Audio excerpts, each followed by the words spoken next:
We are live and ready when you are, Mayor Pro Tem. Alrighty, thank you very much. I didn't need it. This is a hybrid meeting of the City Council. Members of the public can view this meeting live on Channel 8, the city's website, and YouTube. Live Spanish translation services are being provided for tonight's council meeting by telephone. Please dial 720-386-9023 and use code 104091 star. And I'm now going to call the City Council special meeting to order and ask the clerk to call roll. Mayor Douglas, Here. Mayor Pro Tem Noble, Here, Councilmember Madera, Present. Councilmember Teeter, Present. Councilmember Chacon, Councilmember Kim, Here. Councilmember Dukes, Councilmember Ford, Here. Councilmember Douglas. She's on. I can see her on Zoom. Yes, I'm here. Thank you. Thank you. Mayor Pro Tem, you have a quorum. Did you know? thank you very much. And the mayor's also on. Yes, I saw him. Thank you. Thank you very much.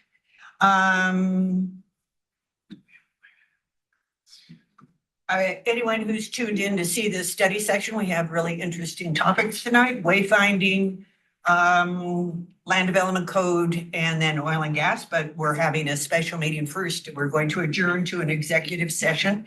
So we'll be back in about a half an hour, but I need a motion and a second to enter into an executive session of the City Council of Commerce City pursuant to CRS 24-6-402 or A, for the purpose of discussing the lease of real property located in the Adams Tower building at 7190 Colorado Boulevard, and subsection E, for the purpose of determining positions subject to negotiation and instructing negotiators with regard to the same. So moved. Okay, it's We need a motion and a second to excuse the member not present. there. Mike. Oh, I'm Yeah, sorry. that's right. So I would say, let's take that motion first to excuse those not present, and then we can continue with the Sure. motion for the executive session. Okay. I need a motion and a second to excuse the members not present. Councilmember Kim, So moved. second. Second. All right, all those in favor say aye. Aye. All those opposed say nay. The motion passes unanimously. County's present. 8, no, Not present. 7, I believe Eight. Councilmember Chacon. 8, yeah, 1 absence. All right, now let's go back to the executive session. I need a motion and a second to enter into an executive session. Councilmember Kim So moved. Second. and Councilmember Dukes. Is there any discussion? All those in favor say aye. Aye. All those opposed say nay. All right, the motion passes. We will now enter into executive session. Council will return from the executive session, and the meeting broadcast and recording, however, will remain up. The executive session is estimated to last around 30 minutes or so. So we'll be back. And Councilmember Douglas and Mayor Douglas, you'll receive a new link here in just one moment.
air conditioning break for 5 minutes while he gets service. Anyway, You're good, sir. tell me the other way.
And we are back live whenever you're ready, Mayor Pro Tem. Okay. Okay, we'll go ahead and get started. Councilmember Ford, I'm sure will be joining us soon. I just want to let you know that I am wearing the t-shirt that we all received about 3 weeks ago because there was a school graduation going on. I couldn't go to the graduation, but I said I would wear it tonight. So this is in homage to all of the Commerce City kids who graduated from kindergarten, grade school, middle school, high school, college, and graduate school. So congratulations, everybody. I will now call the study session to order. And first up is a presentation that will update the wayfinding signage in Commerce City. Tricia McKinnon, Community Development Manager, will present. Thank you very much. Thank you, council, for hearing our presentation tonight.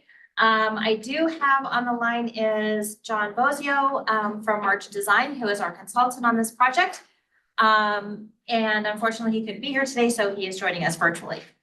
So tonight, pretty simple. We just want to go through real quick the introduction of wayfinding again, the objectives for tonight, reveal what our community results were, talk about the implementation cost and maintenance of the project, and then of course, get your feedback on direction.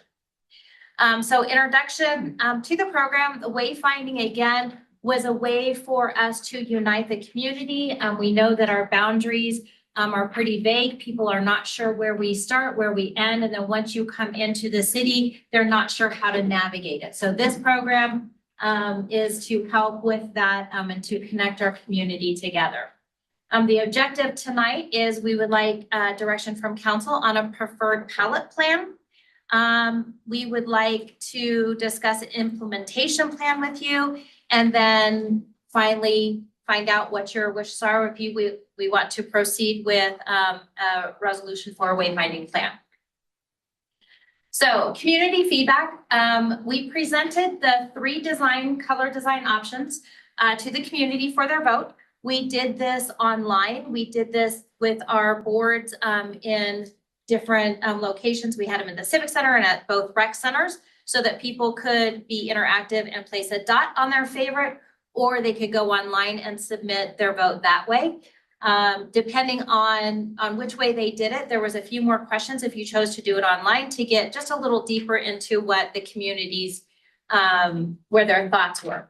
So this is an idea of what the boards look like. I do have them here too, in case you wanted to actually see them, but that's a picture of what it looks like. So the results from the boards were encouraging. A lot of people took the time to take their vote and place their opinion on it. The community results, however, overall are pretty divided.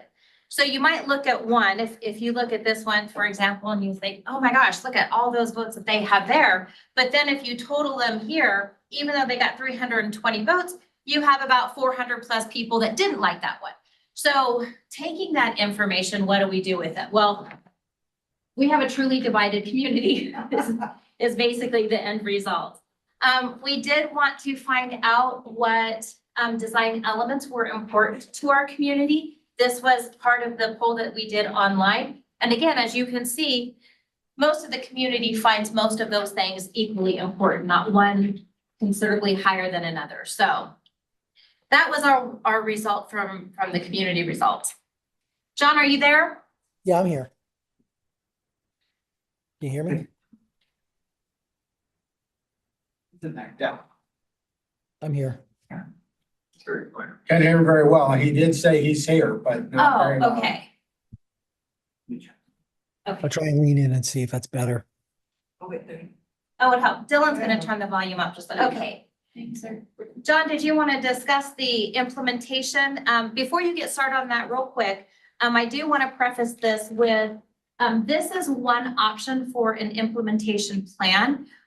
We decided to go with a three phase, if you will, to break up the cost for it. The overall cost is the same, regardless of how you do this. So if you're looking across the board, you see that that is 1.5. And then the maintenance down here, but again, we broke it up so that it's a little more digestible. So John, if you want to talk about this a little bit more. Yeah, sure. So when we put the plan together, these are really more so groups than they are phases. I mean, you could switch it around however you may desire.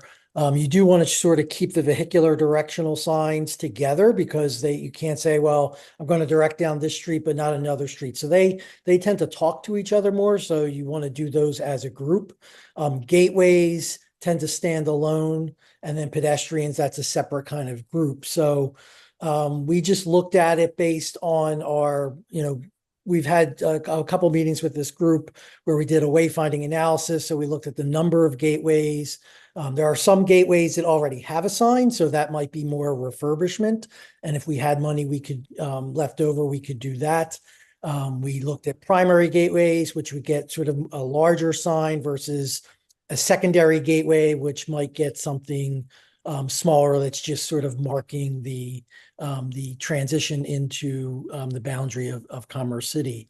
The vehicular signs, again, you want to sort of, the thing with Commerce City is you have a lot of high-speed roads, which from an engineering standpoint and a Department of Transportation standpoint requires 6-inch high copy, which tends to be larger signs, which is some of the renderings that you saw there. So the maintenance cost, a general rule of thumb is about 10% of whatever your construction cost is may go towards maintenance. Signs get damaged, destinations change or destinations move, or you add different things over time. That's a general rule of thumb number to utilize. If I just want to just chime in on the design, if you remember originally we presented 3 different design options to the council. There was sort of a consensus on option 3, which is what we utilize going forward. There was just the council wanted to see a more use of color. So that original one was sort of neutral earth tones, and then we sort of stepped away with each of the color options just a little bit farther, where the second one we added some color just to the panel, and the third one we added it to the panel plus the header and some other elements. So I think tonight we're just looking for feedback on the preferred color as well as any guidance on the implementation costs. So that leads into council feedback. We do have the 3 designs here. You have the printed copies in front of you. We used what our color palettes were and then incorporated the new color palette that the city will be using. So we have the Southwest palette, the Desert palette, and then the Modern Sky palette. Again, if you want to go back to the community, it was, again, that's what the community felt. And so the discussion now would be for you all to tell us your thoughts on this, and then hopefully give us one that as a group you guys all enjoy together. Mayor Douglas has his hand raised. Mayor Douglas? Thank you. You had, you had noted there's 3 phases, but I see just 2. Phase 1, 2025, phase 2, 2026, and phase 2, 2026. That should be phase 3. It should be 3 phases across the board. So 25, 26, and 27. Okay. So actually this last one should be phase 3, 2027. Correct. Okay. So the total is going to be like $1.5 million. That's a number we were working with, and then we took that and broke it down into based on number of gateways, number of destinations, some other things that we can take from the wayfinding analysis and put those into, different pockets or buckets that we thought that we could include. Okay. I don't see interaction digital signage, like sometimes you'll go to a park or a venue, since, looking at the future with Victory Crossing, the soccer stadium, and you have points of interest for our residents, whether they're at Civic Center or at one of the neighborhood rec centers, or even at the pool, if there's any digital, because, you got social media and all that. And Sure. is that an option? Yeah, As far so as that is in kiosks? Yeah, in phase two, we have information kiosks. They could be static or digital. Again, that would just depend on the quantity and the budget that we assign to it. You would want to identify the most important spots to do the digital signage. You're going to run into a kiosk of that of digital nature. You're going to run anywhere from $25,000 to $50,000 a piece. The main thing with digital kiosks really is the content, and that you have a mechanism internally to update that content. So that data feed and all the information that gets fed to that's actually the biggest challenge of those, more so than the sign itself. Okay, thank you. And you said that based on community input, the community really liked the desert palette. It was actually design wise, it was across the board. It was, nothing stood out as a clear preference. So that's why we brought this back to get the council's gotcha. preference, and that's what we would go forward with. The Right. council's. Yeah, I like a combination of desert palette and the modern sky palette. Just color. I mean, you got the blue. I don't know. I kind of like the desert palette. But no, thank you for actually changing the phase to make sure phase 3 is actually 2027, incorporating that cost. So I'm fine. Like I said, if it's a combination between desert palette and modern palette, that's where I'm at. Thank you. Thank you. Actually, I think the desert palette is the in-between both. I mean, it's the compromise. I kind of like that. I like the color on the desert palette. I get my other question or my comment is, when we think about implementation, it was brought to my attention by employees actually at the golf course that we don't have any signage directing people to the golf course. This is a place to eat for a restaurant. Like, will that be a part of this, or is that no? Okay, it will be a part of it. Yes. Okay. Since it's one of our city facilities, we can be a little bit more particular and prescriptive of our facilities and how to get to our facilities. John, you may be able to talk about how we would treat some of our commercial districts. Yeah, so you're correct regarding the golf course. That would be part of it. The commercial districts, we can direct to generic terms like shopping and dining or the name of an overall district, but we can't direct to private businesses or malls or shopping centers by name, but we can do it by, again, generically shopping and dining or golf course. Yes. So on the golf course, we can't say this is the golf course, come eat here, or a sign that says golf course. Okay. Thank you, John, for the other details as well. You could put like a dining pictogram with it so people know that there's food there. I mean, you could get away. I mean, I would love if we can explore that, because one of the big conversations about the golf course remodel itself is making sure there's a friendly environment. People feel like they can go there, and having a signage. So if you're coming from this part of the city, you're driving up, you want to, feel comfortable going there. So yeah. Yeah, you would definitely have pictograms on that sign for the golf course, just like a golf course pictogram, but you could also have a dining pictogram to encourage, that you can go there and eat. Thank you. Any other comments? You can put your hand where I can see it. Thank you very much, Yeah, by the Councilmember way, Ford. 'cause I Now I couldn't can see do it. Now if I can remember where I was at. I like the People's Choice, which was the Southwest design. And then looking at these, I just didn't know if the park name signs are gonna be big enough to fit black-footed prairie dog or black-footed parrot on there. Voted down. There are I had to say regulations that. on how big, yes. That's all I got. We've got the BFF.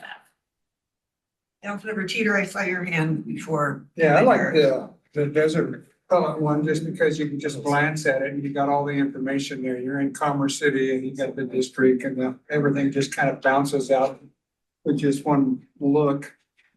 But so for informational reasoning, and it's a friendly looking sign.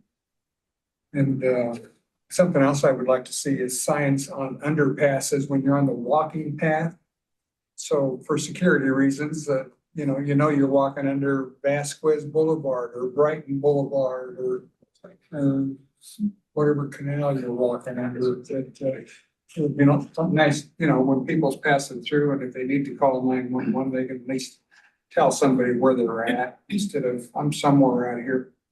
Yeah, that is part of the trail system. So yeah, we can include that. And it's a good orientation device. So yes, it's important. And that's all I have. Councilmember Matera. Yeah, I like the Southwest palette, probably with the Modern Sky second. I'm not as big of a fan of the blue just because so many other municipalities around here use it. So like Broomfield, Arvada, Thornton, they're all blue and white with their signage. So I do like the Southwest is kind of unique to Commerce City. And yeah, I'm supportive of the phased approach as was presented.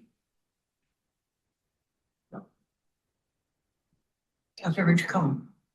I like the desert palette, the one that got the least. It's just because it pops more, honestly. The blue and the brown on brown's too much for me, and the blue on blue's too much for me. There's nothing different.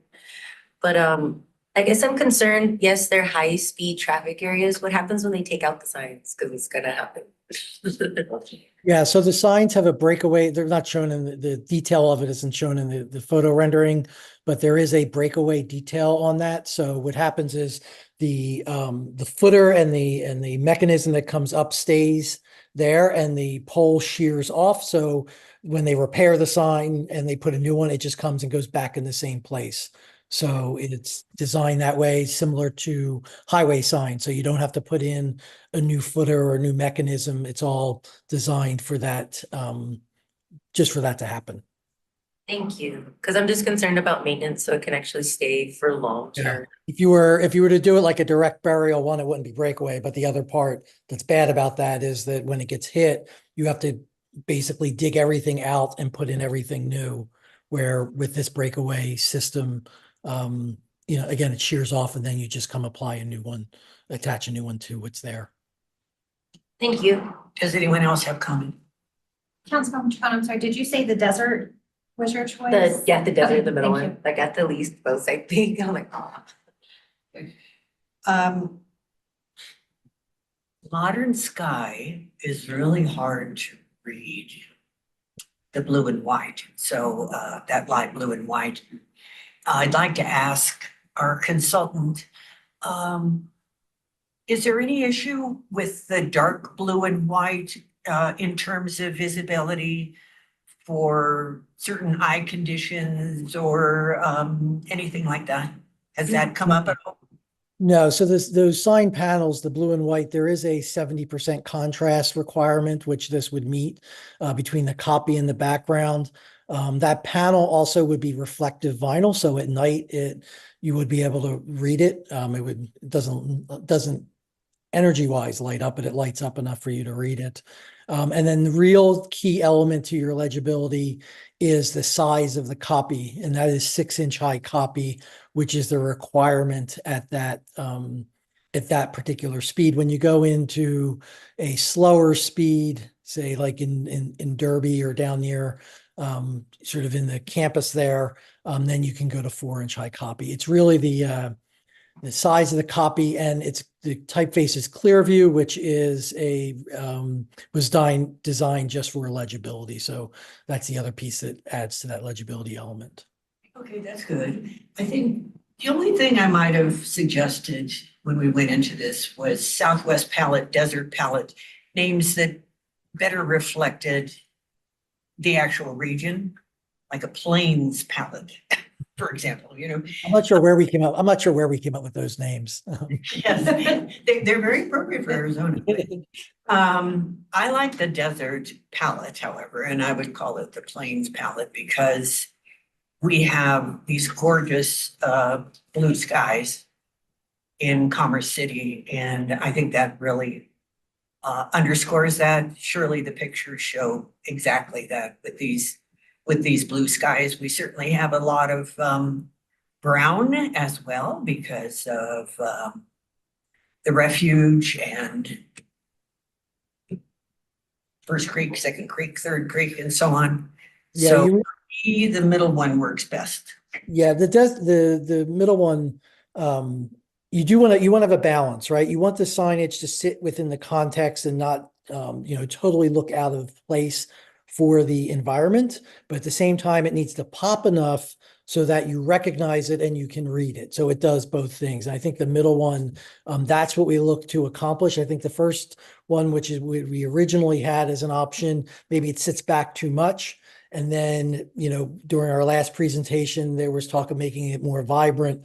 So the one on the right, we sort of went really far. So, and that's sort of normal within the design process to look at it across a spectrum of, here's where we started, and you sort of move it a little bit and then you move it a lot and you see where you land. So I think the middle one does balance both legibility and awareness of it, as well as sitting into the context of the natural environment that's so nice that's around it. Excellent. Rocky Mountain palette, Plains palette. But if Commerce City palette. Commerce City palette, exactly. Yep. Okay, so I vote for desert. Then that is Councilor Teeter. Talking about balance, I think it would balance things out a little better if you had the buffalo on top on one side and a little ferret on top on the other side. Just thinking out loud.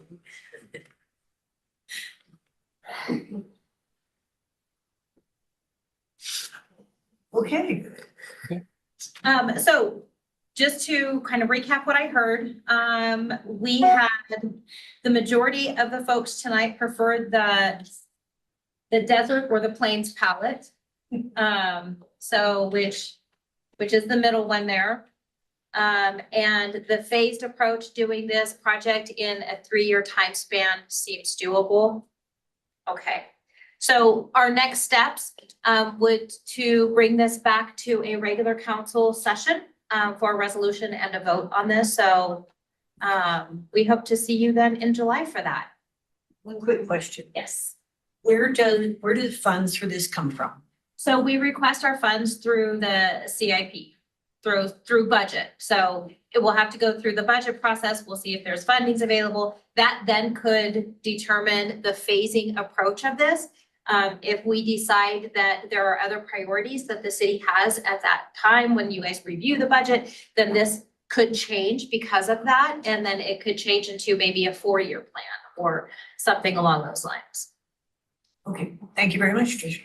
You're welcome. Thanks, everybody. Okay, we're moving on now to the Land Development Code update, the second presentation, and I will invite Jared Gerber, who is a Community Development Director, to present. Thanks, they're on their way up.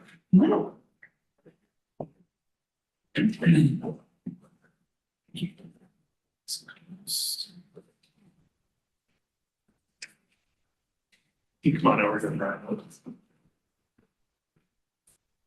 So we've got Brian Mabry and Jennifer Mack from Kenda Keys Collaborative here. If you remember, we came in April, I believe it was, and did kind of an update of where we were with the Land Development Code. We've done a whole lot more work since then, so we wanted to bring them back, update you on the work they're doing, show you a couple more modules that they've gone through, and then kind of talk to you about the progress and where we go from here and what we're expecting out of you in the next few months from this as well. It's really all I've got, so I'm gonna turn it over to Brian, who has all the knowledge. So, thank you, Jared. Brian Mabry again with Kenda Keys Collaborative. Thank you all for having me here for this update.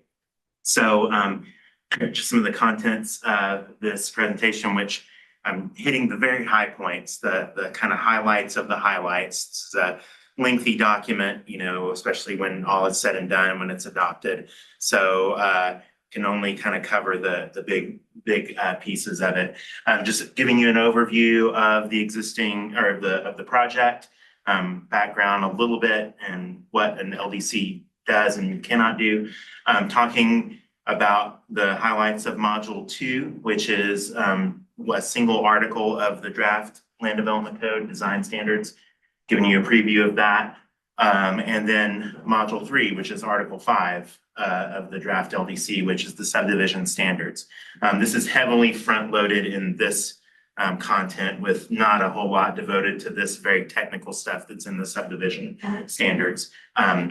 and talking about some next steps and having discussion. Throughout, you're gonna see a few questions kind of posed at you all that will be asked tomorrow night at an open door meeting or an open house meeting for the general public. We're gonna actually poll them during the presentation where they can get their phones and provide an answer to what we're asking as a way to kind of gauge their temperament and their temperature for their thoughts on different things. So I'm gonna, since you're a smaller crowd than hopefully what we'll have tomorrow, I'll put these up there. You'll know what we're gonna ask them, but you can also weigh in at that time if you have opinions on these various topics that I'm gonna be talking about here.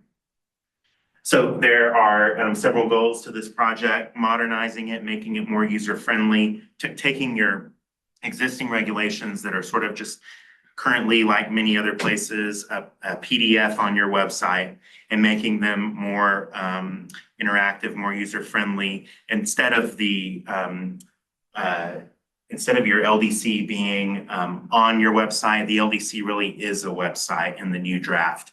When it's adopted, it'll have a lot of user-friendly features on it. Like, for example, certain words that are defined in the LDC. If a user or a reader were to hover over those words, the definition pops up as, the definition for that term, like for street or for temporary use or something like that. So much more user-friendly than your current regulations. Another important one there is implementing your upcoming, we hope, draft comprehensive plan. The comprehensive plan lays out the vision for how the city wants to grow in the future, and then the code, the LDC, kind of makes the laws that make that a reality. And I have a few more slides that elaborate on that a little bit, but for now, we'll just say that. Organizing your existing regulations into what we think is in a more intuitive order and format, where we can, and where state law allows, and where you all ultimately are the deciders on what goes in this document, but where you're comfortable allowing for certain things to go to city staff that might not currently, then allowing that to happen will be part of the draft as well. So a lot of different goals that you're gonna have a better document in the end. So the land development code's contents are roughly kind of split up into these categories that you see on the screen: zoning and land use, how land is used and what kind of activities can take place, how land is subdivided from raw undeveloped land into platted properties that have streets and utilities serving them, building and site design, how applications are reviewed and acted on, nonconformities or grandfathering, and then enforcement and definitions are another are common pieces of a land development code. So, a land development code has all those parts to it. It's really, bottom line, about how private property is developed and what kinds of processes an applicant has to go through in order to do that. Some things that a land development code doesn't address, at least directly, sometimes indirectly, but for sure directly, it doesn't set like a property tax policy or assess property tax on any given property within the city. It's not your capital improvements program or capital improvements plan where there's a schedule and a budget for like extending streets or widening streets or extending infrastructure out. Although it does kind of relate to that in some ways when a developer is developing property and they have to lay out easements and build streets. It's not the building code, so it doesn't require a certain number of restrooms or certain types of plumbing or electrical within a building. It can impact what goes on the exterior of a building, but not on the inside of the building. And then it's not construction standards, which are the rules that often the Public Works Department administers, that has to do with the design of curb and gutters and the actual construction design of streets and other public facilities like that. So we've organized this draft in a manner of kind of what do the common layperson citizen want to know if they were to pick this up, and having that in the front. Kind of the old way was to structure a UDC, or sorry, not a UDC, an LDC, so that the procedures were in the front, or even the definitions in the front, Instead, we have the zoning districts in the front, the land uses that are allowed in those districts in the front. And then the rules about like setbacks and building heights, because generally if someone's a kind of a lay person, they're kind of gonna want to know that. Further down in the document, it gets more into the technical stuff about the landscaping design, parking requirements, and then into the procedural matters. So it's stacked and front loaded to have those kind of things that people, generally lay people, want to know up front. Comparing the comprehensive plan to the land development code, as I said earlier, it's kind of the vision is the comprehensive plan, and then the rules that create the vision and make the vision a reality are in the land development code. You could think of it as a menu versus at a restaurant versus a cookbook. The comprehensive plan is the menu, and then the land development code is the cookbook or the recipe for how to make what's on the menu. So that's kind of the one way to think of it. As far as the real content for module 2 and 3, AKA articles 4 and 5, couple of slides devoted to kind of the big picture changes that are in these two articles. New purpose statements for several of the divisions, and the divisions are the things related to parking, for signs, for landscaping, and so forth. Consolidation of what types of development activity trigger different kinds of compliance. So small changes to a property trigger a certain set of requirements. Big changes or wholesale redevelopment of a property trigger other more changes to a property. Having new building material standards, new design standards for non-residential and mixed-use buildings, modernizing parking ratios. That's a big topic for planning and zoning people like Jennifer and myself and the city staff, making those more modern in line with current expectations. Something a little more niche, tractor trailer parking and staging, not just the loading at the building, but having places for the drivers to rest, as is part of some federal requirements and guidelines that require resting of drivers. Adding in foundation plantings to the base of a building as part of the landscaping standards, tree canopy requirements, and many of these I'll get into a little more detail and have some images for them as we go through. Parking and street buffer yards, so planting areas along the perimeter of a property, a sustainability index, which I can explain, and amenity space as well. So a lot of different changes in Article 4 that you currently don't have, or that are significant departures from what you currently have in your existing regulations. So we've revamped the purpose statements for several of the divisions that are in this article related to the signs and parking and landscaping, and they touch on all kinds of things beyond just like health, safety, and general welfare that zoning was sort of originally invented to address. So getting into things like site design to help prevent crime and maintaining public safety, lessening impacts on adjacent uses, those kind of things. We have a rather technical table that staff has been reviewing that sort of lays out the concept of small change on a site, then just a smaller number of regulations apply versus a bigger change. Like if you're adding, doubling the size of a building, then that means more requirements come into play because that's a bigger investment, a bigger change to that property. And these tables get into that, but they're probably more detailed than what we would want to go into at this update. For the building materials, we have articulated new and different building materials that can be used on the exterior of a building, specified certain roofing materials, listed out as well prohibited building materials, at least as they apply to single family, EIFS and concrete block. But then other kinds of materials can be used as a certain percentage of the exterior of a building, but wouldn't be able to be used wholesale on the exterior. And we are very, as you can see, visual and table oriented. We try to provide visuals for all of the rules that we talk about. And if we can put them in a table, then we try to do that. Other building design standards here are listed, how a building is oriented on a site, variation in massing for visual interest, how windows, even in certain types of buildings, are applied so that you have more of an interesting, if it's a pedestrian oriented area, then windows make for a more interesting walk than a blank wall that's just, brick or whatever with no visual interest along it. Some provisions for patios, balconies, porches, roof forms. So a lot of different aspects to this. So this will be the first question that we end up asking a group tomorrow night at the open door meeting.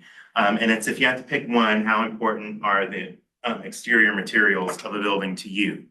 And so we give them 3 options to think about, and we're trying to kind of force them into a choice. I mean, most people would say, well, it's kind of a mix of number 1 or number 2 or number 2 and number 3, but are they essential for approving, the aesthetics and livability and character of Commerce City? They don't really matter either way, so you could kind of go either way, or doing things like this and dictating them is burdensome to, businesses and other folks like that. So I don't know if you all had thoughts on that initially or not. We could discuss them or go around or whatever the pleasure of the mayor is, I guess, ultimately. So that's going to be the first question that we end up asking that group tomorrow night. If you want us to answer, we can have a discussion Yeah, if there's about any it. thoughts. I actually think these are all really important questions, and it's something I've been hoping that we would do, is have almost development discussions as a city council, and this is sort of what this is. Anybody have a comment? Councilmember Kim? I think the first one is definitely something that kind of sticks out to me more so is the fact that when I think about places like Woodland Park, Woodland Park has a different form of aesthetics out there, or even downtown, I think Arvada, I don't remember if it's Arvada or if it's a different one, but they have like a specific set code and set look essentially they have about their towns. I think something like that does make sense, but I also understand, number 3, telling them what to do, how to do it, it's kind of like, well, why we want to build here then? But if we want to come up with a set standard, number 1 to me really sticks out. Councilmember Chacon? I completely agree with Councilmember Kim. Honestly, the first one also goes into the environmental aspect of it, different other resources that they could be using to build those spaces that can be sustainable, renewable. I know we've discussed things like agrivoltaics and Rocky Mountain Arsenal, but there are ways to use new industries and other materials without being burdensome to our environment too. So it's kind of holding them to a standard in more ways than one in the intersections that Commerce also deals with. Anyone else? Councilmember Madera? Yeah, I agree. I think essential, look at most great cities, right? What do they have is architecture and certain standards that sets them apart from other places. So I think it's definitely something that we need. And, in the modern age of building materials, everything's gotten, cheaper and it looks it. So without the standards to dictate that, I think people kind of just gravitate towards, what's the cheapest building material that they can get. But Mayor Douglas? Thank you. Yes, I like the first one. That's the whole thing, is we have to have design standards. And this is not for now, this is for the future. You want people to live here and based on value and aesthetics and looking good in the upkeep. If you just let someone come in thinking, okay, well, we don't want to burdensome and it costs less money to come in, it's going to look like that. And then people will wonder why did Commerce City allow that? So we really need to have our city look sustainable and where it doesn't matter where they reflect, it should look the same all over the city. So we should have certain standards. So I like number 1. Thank you. Thank you. Councilmember Dukes? I think number one is critically important, and I think, you know, you read the book Smart Towns, or Strong Towns, and you also read the book of Love of Cities, and they talk about this very issue around the importance of creating a culture. And I think that's the challenge with Commerce City historically, where it's been a city that's grown by opportunity, right? So you have a little bit of this, a little bit of that, and the idea of having a quality community for a lifetime starts with, you know, how to make sure our residents love the city they're in, and doing that, make sure they know what city they're in and there's a sense of pride. And it has to be continual throughout the whole city. And I think you see this here in cities, you see it on college campuses, you see it in innovation workspaces, but it matters for the aesthetics, livability, and I think ultimately the character, like you said, you're a character conversation. Anyone else? I would pick number one also. And I love hearing that so many of us feel that way, and I have actually felt all along that we have far more in common than we do have differences of opinions. So that's great. Thank you. Yeah, thank you for weighing in on that. And you know, you all were pretty solidly on the top choice, but when it gets to the general public, sometimes the answers are different. So it'll be very interesting tomorrow night to see what people say. I mean, we'll have percentages of how many people said this one versus that one versus that one. That's true. But hopefully we are reflecting our constituents' thinking, which is why they voted for us. Yeah. We'll hope for that. Right. The next question we'll pose is similar, but not quite the same. That first one was about the materials more than anything. This one is, if you have to pick one, how important is the design of new residential buildings, and the design, like the kind of the visual interest, think of it, not so much the materials that it's made of on the outside, in creating a good impression. And so the city should require new residential, and you could say non-residential too, buildings to show variety in design. It doesn't really matter to me either way, and there should be less. So it's pretty much kind of the same types of choices, but just the topic is a little different. I don't know if y'all are gonna suddenly go with the bottom one, but I mean, if there's any further discussion on those three choices, happy to hear that as well. Do we hear people who want 2 or 3? Okay, Yeah, we'll yeah. move to the next one. Yeah, it can be sometimes when I'm doing it with the general public, I'll try to definitely differentiate, you know, this is the materials. The first question, the second question is more kind of the roof pitches and things that make a building interesting to look at. Okay, modernizing parking is an important topic. As I said, you know, there's a lot, if the people who, like us on staff and consultants who do this every day, are always reading about cities redoing their parking regulations, because society and technology has changed so much in the past 5 years even, where parking is just a different thing now than what it used to be. And so we've gone along with the national trend of reducing the amount of off-street parking required in the draft. So where something might have at one time been 1 space per 300 square feet of the building. And this is kind of an example. There's probably something similar to this in the draft as far as like a certain land use. Instead of 1 space per 300, it would be now like 1 space per 350 or 1 space per 400 square feet of building area, which results in fewer parking spaces. And that's, you know, just because people use parking differently now than they did 5 or 10 years ago with technology and everything. Councilmember Rogero?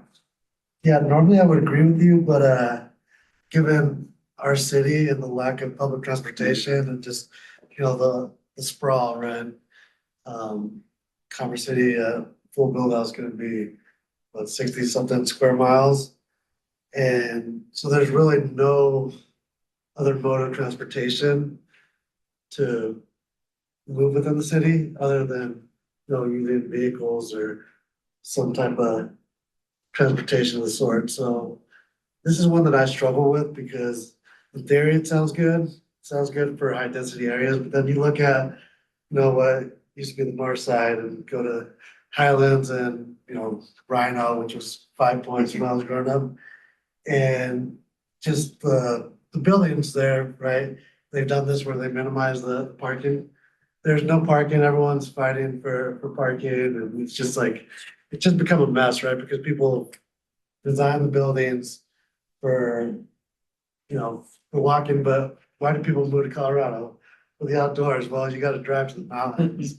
So it's one of those things where in some cities it works, right? But I think we're not quite there yet in our development.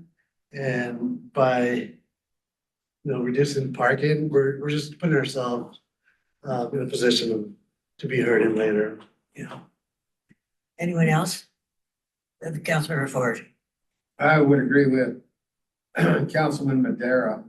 Matter of fact, any morning that you drive down Quebec Street here, and there are dozens of semis parked in the state right away along 270 because there's no parking available.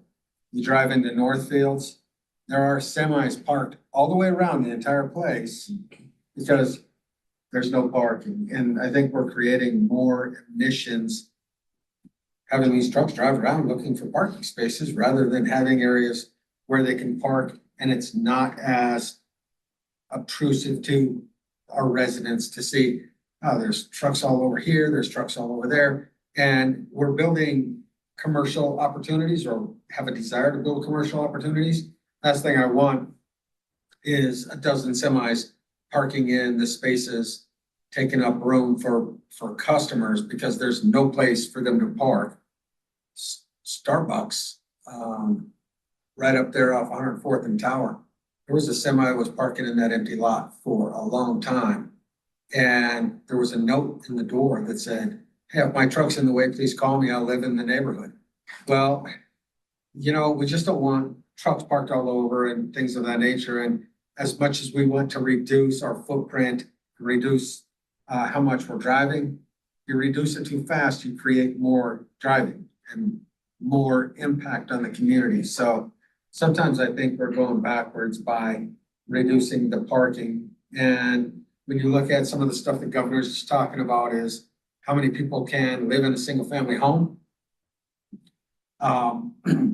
Now you can end up with a scenario where you have 4 families, each family renting a bedroom or what have you. There's no parking in a neighborhood.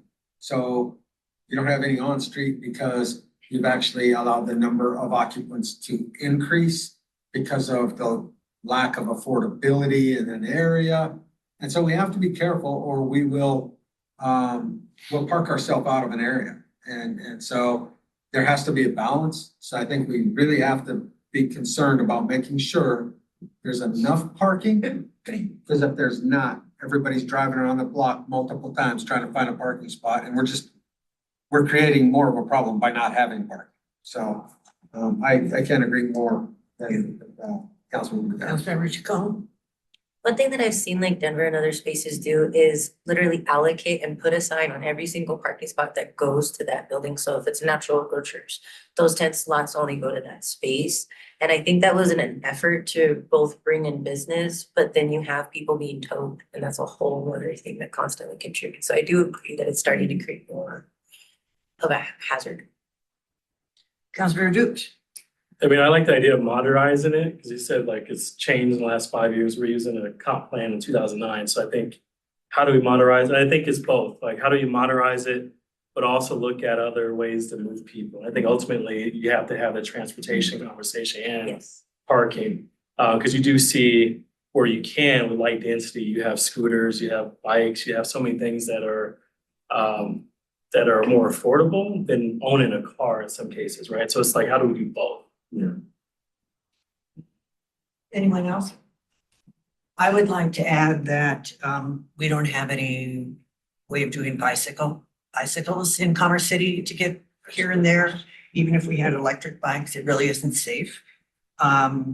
Speaking of semis, they're parked at the RTD parking by Nativity Lutheran. I saw 8 last night when we were coming home. And my other question is about the state. Didn't Colorado pass something regarding parking, changing parking standards? Yes, I can say a little bit about that. They changed it in 3 ways, or for 3 different types of development, where, as I read it, that a city can't impose a minimum amount, which is not the direction generally y'all are saying, but where multifamily, so apartments, as I read it, like just basic apartments, and then doing what's called adaptive reuse for two different kinds of developments. And adaptive reuse is taking like a factory or a former warehouse and turning it into lofts, as an example.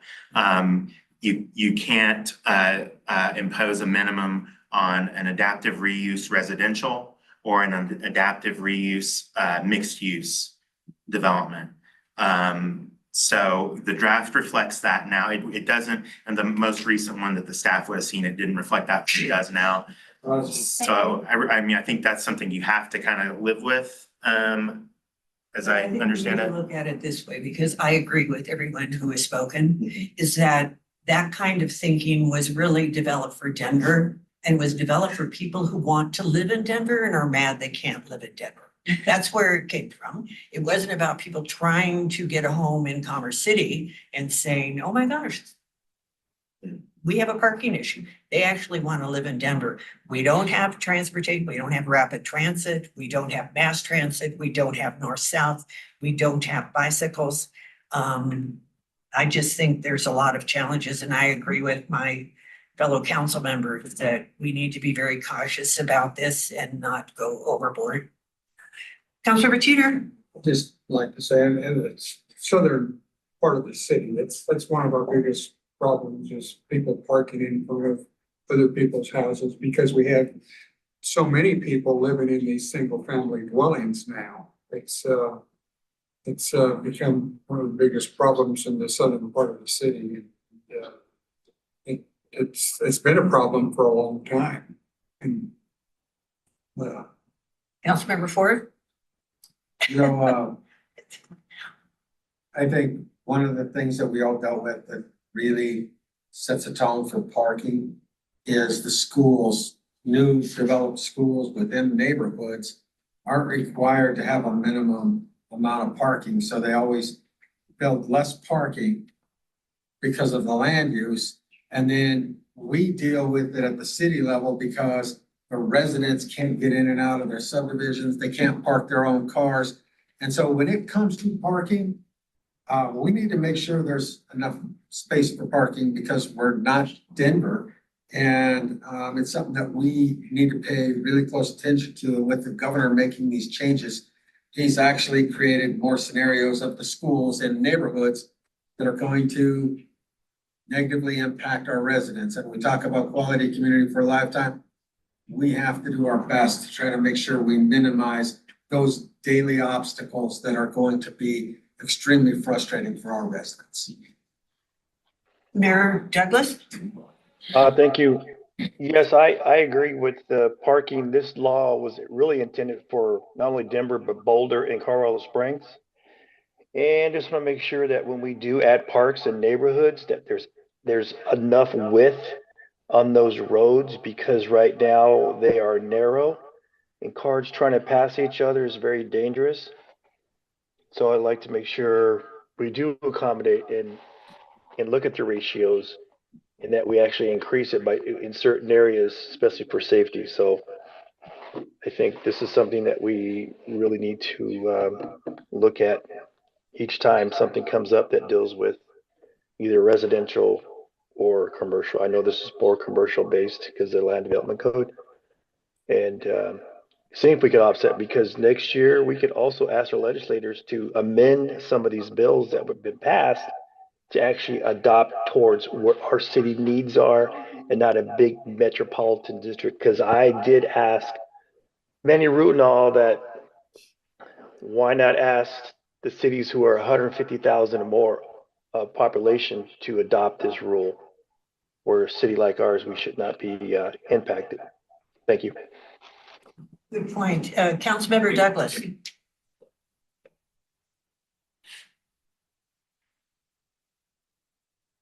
Councilmember Douglas, you open your mic? Yeah, I just got it open.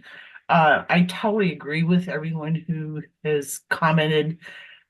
This slide to me is totally unrealistic.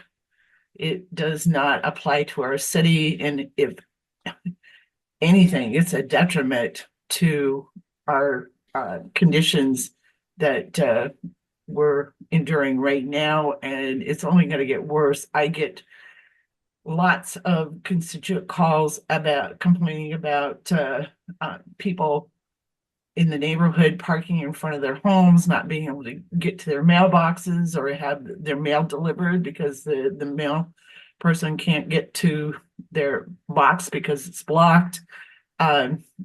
Just it's constant that I'm getting these calls. So to me, this slide is way off base, and I'm glad it was included in the presentation because it's something that needs to be addressed. So thank you for acknowledging me. Appreciate it. Thank you very much, Councilmember Douglas. Okay, so we have consensus again. I'm so impressed with us.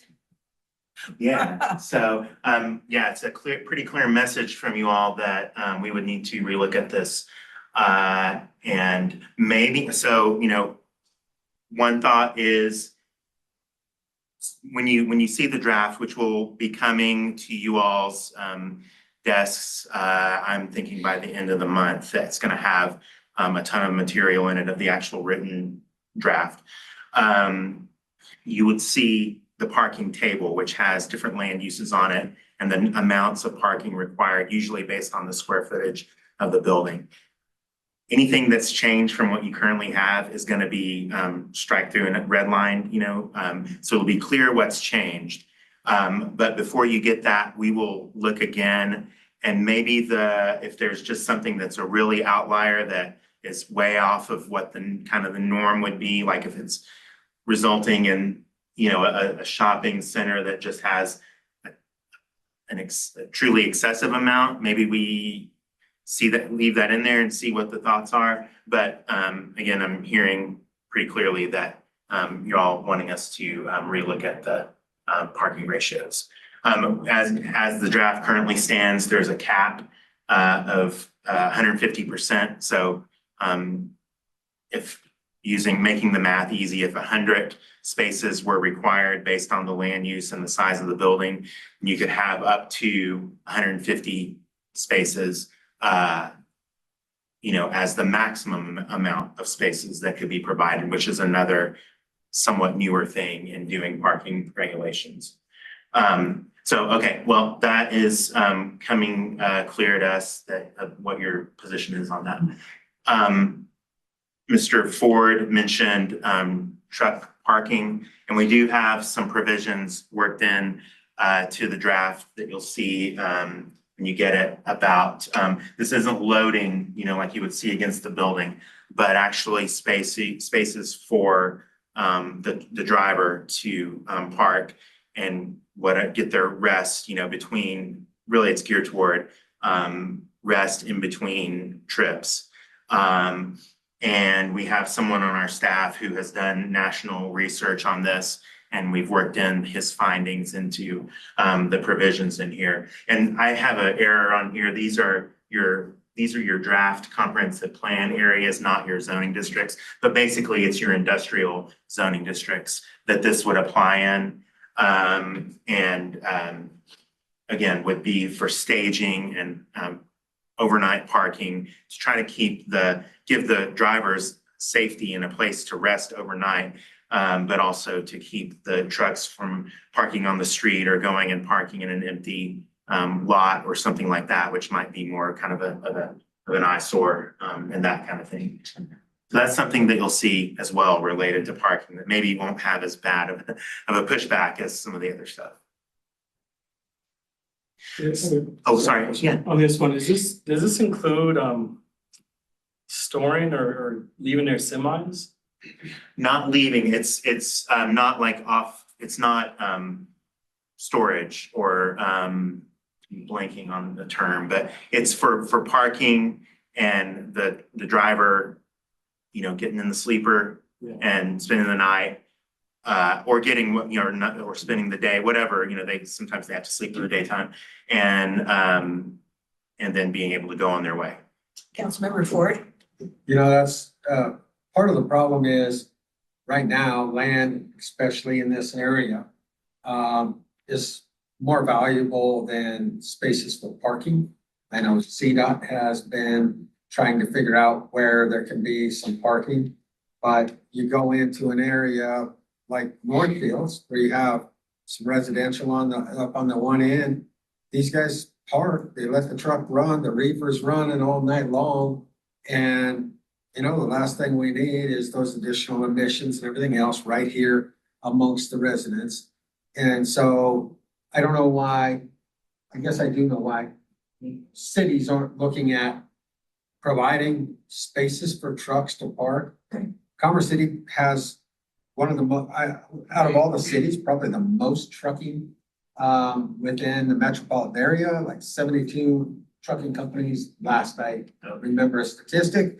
And when you look at it from that number, when those trucks are not able to park and they're sitting idling somewhere else up against a residential neighborhood. I live in a neighborhood off 112th or Run near Councilman Chacon's. I literally would have 2 semis that would park behind my house on 112th and idle all night long. And you'd have to call and say, hey, can someone come go at least, I don't care if they're parked there, just knock on the door and tell them to turn it off. You can't sleep at night.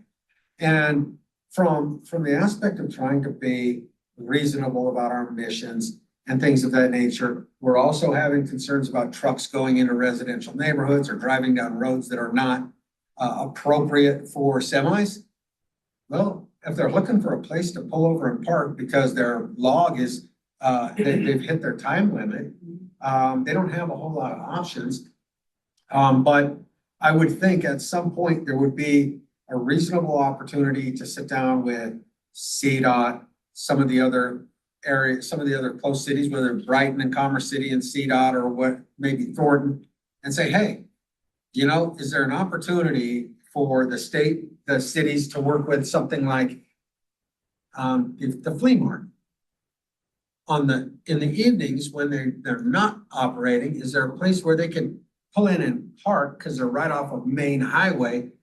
Keep them out of our residential areas, give them a spot to park. The flea market ownership might be able to make a little money off of it from a parking toll or parking fee.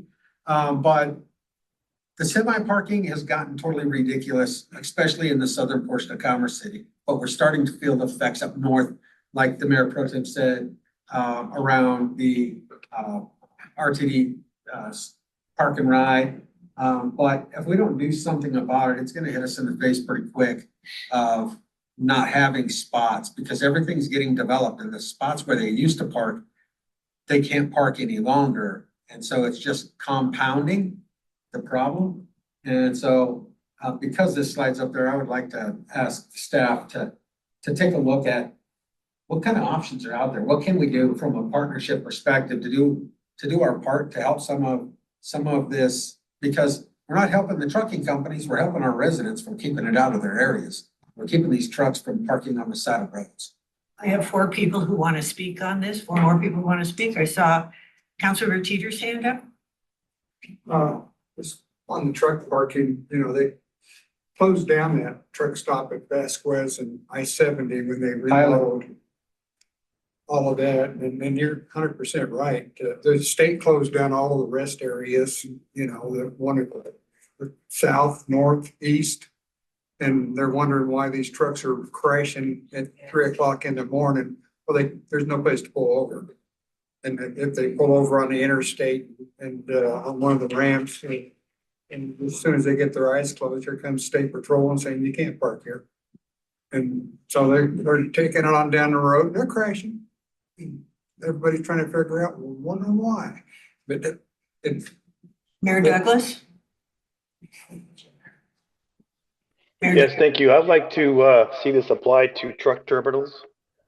We're gonna start having, I'd say, applications for truck terminals, and that should be part of this as well, because you have trucks coming in and out and no place to pull over after they have unloaded or you know, before and after that process. So I think that should be part of when these terminals are developed, that there's space for that off-site parking or staging. Thank you. Councilor Chacon. I completely, I completely agree, honestly, and it's also the other intersections. I had a constituent reach out, which the city manager addressed about no parking signs in certain areas that were metro districts. And she actually was having issues that there were like 3, 4 trucks, and she feels that there's actually trafficking there, women or other things going on in that space. I'm not saying trucking companies are, but some people are going to be contributing to things like that. It's known in trucking spaces. And I see it because we do live off that space. We've had up to 3, 4 semis down the entirety of that space right there because they're just trying to take a break. And one of them, I went up and asked, and he said it's because there's no trucking stop in that space. So he just wanted, and I can't blame the guy, like he's tired. My dad was a truck driver for years. So it's just being mindful and balancing where there could be nefarious things. We could also be contributing by not helping. And then where can we work with our state agencies when they've already closed down some of the spaces that they make it impossible for these workforce development actors? I think it should be the obligation of the companies that are in Commerce City to figure out where they're going to have spaces on their properties for these trucks to park. All truckers have to stop after a certain number of hours, no matter where they are. They have to pull over and stop. That's the rule. So they need to help figure this out. It shouldn't just be up to the city. They need to help make space and maybe even have a system where truckers are able to know where those spots are open so that they're not driving all over town. I know when I went out with our Urban Renewal Authority director, he was taking me through some back roads in South Commerce City where the roads were collapsed. The asphalt was collapsed on the sides because of all of the semis that park on the side of the road and just stay there while they're, pulled off or something. And that costs the city money to repair those roads. So it is a very tricky, very important issue. I don't know if you can take care of it in the land development code, but it's something we really need to tackle. Yes. Sorry. City Manager Rogers? We already do have something that allows us to tackle that. It's called off-site parking lots or parking premises. They're primarily only allowed in industrial zone districts. So if there's a much more expansive issue citywide, then you all as council, when the new land development code comes before you, you may want to expand the zone districts that they may be allowed in. You then may want to also put conditions on top of that, so it doesn't create unwanted or unintended circumstances, because some of those districts may be located to residential, but it also now allows this use. So you want still some performance standards to mitigate any of the noise, the lighting, or emissions issues. And that's something that they can look at. I think we need to know where those are in order to know what to do about it and as to whether to expand them. I'm not certain we're saying we want to expand them, but certainly they need to be informed about where they are. Maybe that's part of the problem too. Councilmember Chacon? That's what I was gonna say. Is there a way that we can get information? Maybe the truckers that are parking along Peoria there can go into that industrial parking lot at night instead, the one that's right off of Havana. So let me be a little bit clear. We allow them. A property owner has to enter into an application to say they want to be approved to allow this. And then there's an agreement that has been put in place. I'm not aware that anybody within the city has availed themselves of that land use type. So part of it is the ability to do such under the code, which we allow, but then it's action being taken by a property owner or a trucking company being able to work in partnership with another entity like the flea market, as an example, to say, yes, the flea market will allow 180 spots because they've also applied and have been approved to be able to do such. Thank you. So, Yeah, Councilmember Dukes? thanks for explaining that, Jason, City Manager Rogers. When this is approved, how will the city, how will the team, your team, is there gonna be a communication plan, or like, do you envision like this is adopted and you actually talk about, here's where the updated land codes or? There's definitely going to need to be a roadshow. What that roadshow looks like is obviously, I think, indicative to how modernized the land development code goes from the 2010 to now, and what significant or substantive changes will have an impact in the various members of our community, whether it's industrial, commercial, and residential.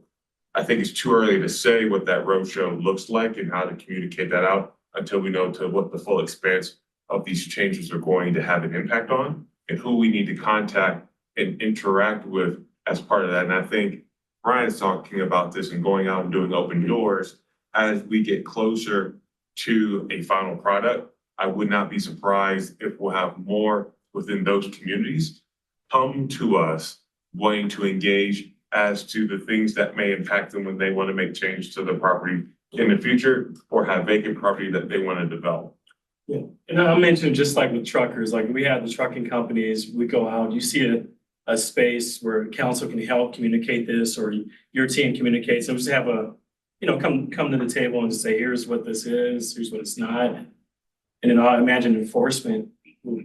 I think about the high hazard zones, how there's clear communication build up and then there was a transition to say, hey, now you're gonna get ticketed. Is that would that be the similar or? It's trucking specifically? there's a little apples and oranges, but in the general sense, yes, there'll be a communication of what your property status means today versus what it could mean going forward in the future. If you make certain changes, here's what you can do going forward in the future. Here's what, and we'll get feedback from them, but it's a tipping point on when you do that. Yeah. Primarily you want to do that right before you get something adopted. So you're not coming back every 6 months to make changes because it didn't necessarily facilitate or take into account some of the real world aspects like we've heard here that, you're kicking the can down the road to another property upstream or downstream that may be impacting other sensitive receptors that are currently. So we will continue to parallel track this in the thinking about how we roll it out to the community and how we engage with them. The open doors is just a first kind of stepping into that, but it won't be the last, and it'll be a little bit more strategic once we kind of know, right, how this affects our trucking diagnostics and logistics companies. Thank you. On any given night, do you know how many are parked on the streets of Commerce City and in their cabs? I wish I did because it'd make it a lot easier for us to enforce. I can just say it is a sizable number. And what we find is that they are rotating from site to site. And quite frankly, it's just one of those, as we've heard around the table, it's just one of those issues in which there's limited capacity for where people can find allowed places to be able to sleep overnight, to be able to park. So they're just finding what they can. Councilmember Douglas?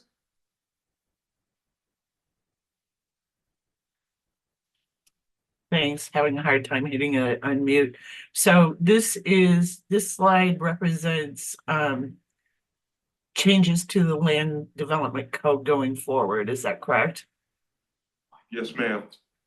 I think this is really good, and it's too bad that it hasn't been in place before this. And yeah, this is definitely an issue that needs to be addressed here, because I'm seeing more and more cabs parked. Well, and some have their trailers still attached, but not only do I think we need to change it in the land development code, but I think it's an issue that we have to address even outside the scope of the land development code for what happens here. So really glad that you've included this and well thought out. So thank you. I think we beat this, talked about it plenty. Yeah, you like it, so that's Do you good. have something else to add that Okay. hasn't been said? Absolutely. All righty. So when it comes to the trucking businesses in Commerce City, they have the space for their trucks when they're here at their home office or their home place. It's trucks from New York, Arkansas, Chicago that come here with a load and they have to wait for the dock to where they're trying to deliver. They're having to wait until that dock opens up for them to get there. So they have to park on a street somewhere and wait because there's no place for them to park. I wish it was as easy as forcing the businesses here that are trucking companies to house their own trucks, but they do. Like Digby, Ringsby, those places have places for their trucks. Problem is, it's the trucks from all over the country that are here to offload. And they can't get into the dock to offload until the dock opens up the next morning, so they sit in the neighborhood and idle. And so I don't know how you figure that out unless we work with CDOT and their heavy trucking division and say, because they already know there's not enough parking, but we have to figure something out because it's not our local trucking companies, it's the ones that are outside that are causing this problem. And something, something to remember is, in order for this to kick in, the place is either gonna have to, it's gonna have to either be in brand new development of a warehouse or something that would trigger that requirement, or they would have to be, expanding their building by a certain amount. You can't, unfortunately, require them to just go in and put in spaces, and you all might know that, but some might not. So something to remember, that, but good to hear feedback on that topic. So this would be the next question that the group tomorrow night would be asked. And it's not so much about the truck parking thing, but what we heard a couple slides back, about the plentifulness or lack thereof of parking in Commerce City, the scale of too much parking and too much paved area just right, or they need to provide more. And we can spend time on that, but heard input that kind of leads me to believe that you're not too into the top choice, but Probably not in this case. yeah. I'll keep going, I think, since we kind of spent a good amount of time on that. In the landscaping provisions, there is this addition of what we call foundation plantings to kind of separate off the building from the paved area. It can allow a bunch of different things other than just pure landscaping, like with decorative pavers or art. It can be raised beds, containers, other things like that. Wouldn't apply it as heavily in the industrial districts for kind of obvious reasons that there's not as much of a public view a lot of times, maybe not so much here, but they're, often they're not just expected to have, plantings at the base of their building. And then mixed use, the way that the buildings are closer to the street and more kind of denser and more intense doesn't maybe lend itself to quite as much as you'd see like in a more suburban setting like that image there. So there's a little bit of a break there for the industrial and the mixed use districts. But then commercial districts are gonna have more of a higher standard of having the foundation plantings and the things that go along with it there. I do have a quick comment on that. Yes. When you refer to mixed use districts being closer to the street, there's probably nothing worse looking than streets like Tennyson, where these buildings have been built right up to the sidewalk, right up to the pavement. There's no trees, there's nowhere to sit, there's no greenery. Parker Road has some brand new buildings on Parker at 270 that are right up to the street, right up to the sidewalk. I hope that we're not saying we're going that direction. I don't mind industrial not having as many requirements, but to say a mixed use district ought not to is probably not a direction that I could support. Yeah, and just I know there's other people, but just to address that, I probably could have phrased that to say less than what you'd see in a suburban setting for the mixed use part. There'd still, and there could be, whether it's planters or true, actual beds, in one way or another, it would still be there for the mixed use, the foundation plantings part of it to help address that concern, I think. Councilmember Ford? Yeah, when it comes to this kind of concept and design, I truly believe that because of design and the location of the building to the road and the landscaping, how it was laid out, that's why Dairy Queen up on 104th failed. People couldn't get in and out. It was horrible to access, and people started going other places because it was a nightmare to try to go there and get an ice cream. Everybody wanted to go to Dairy Queen. Nobody could get through the process. And I know in an urban setting, we went through these when we did the last design. Said, hey, oh no, we got to start moving the buildings up against the street. and create more of a walkability and things of that nature.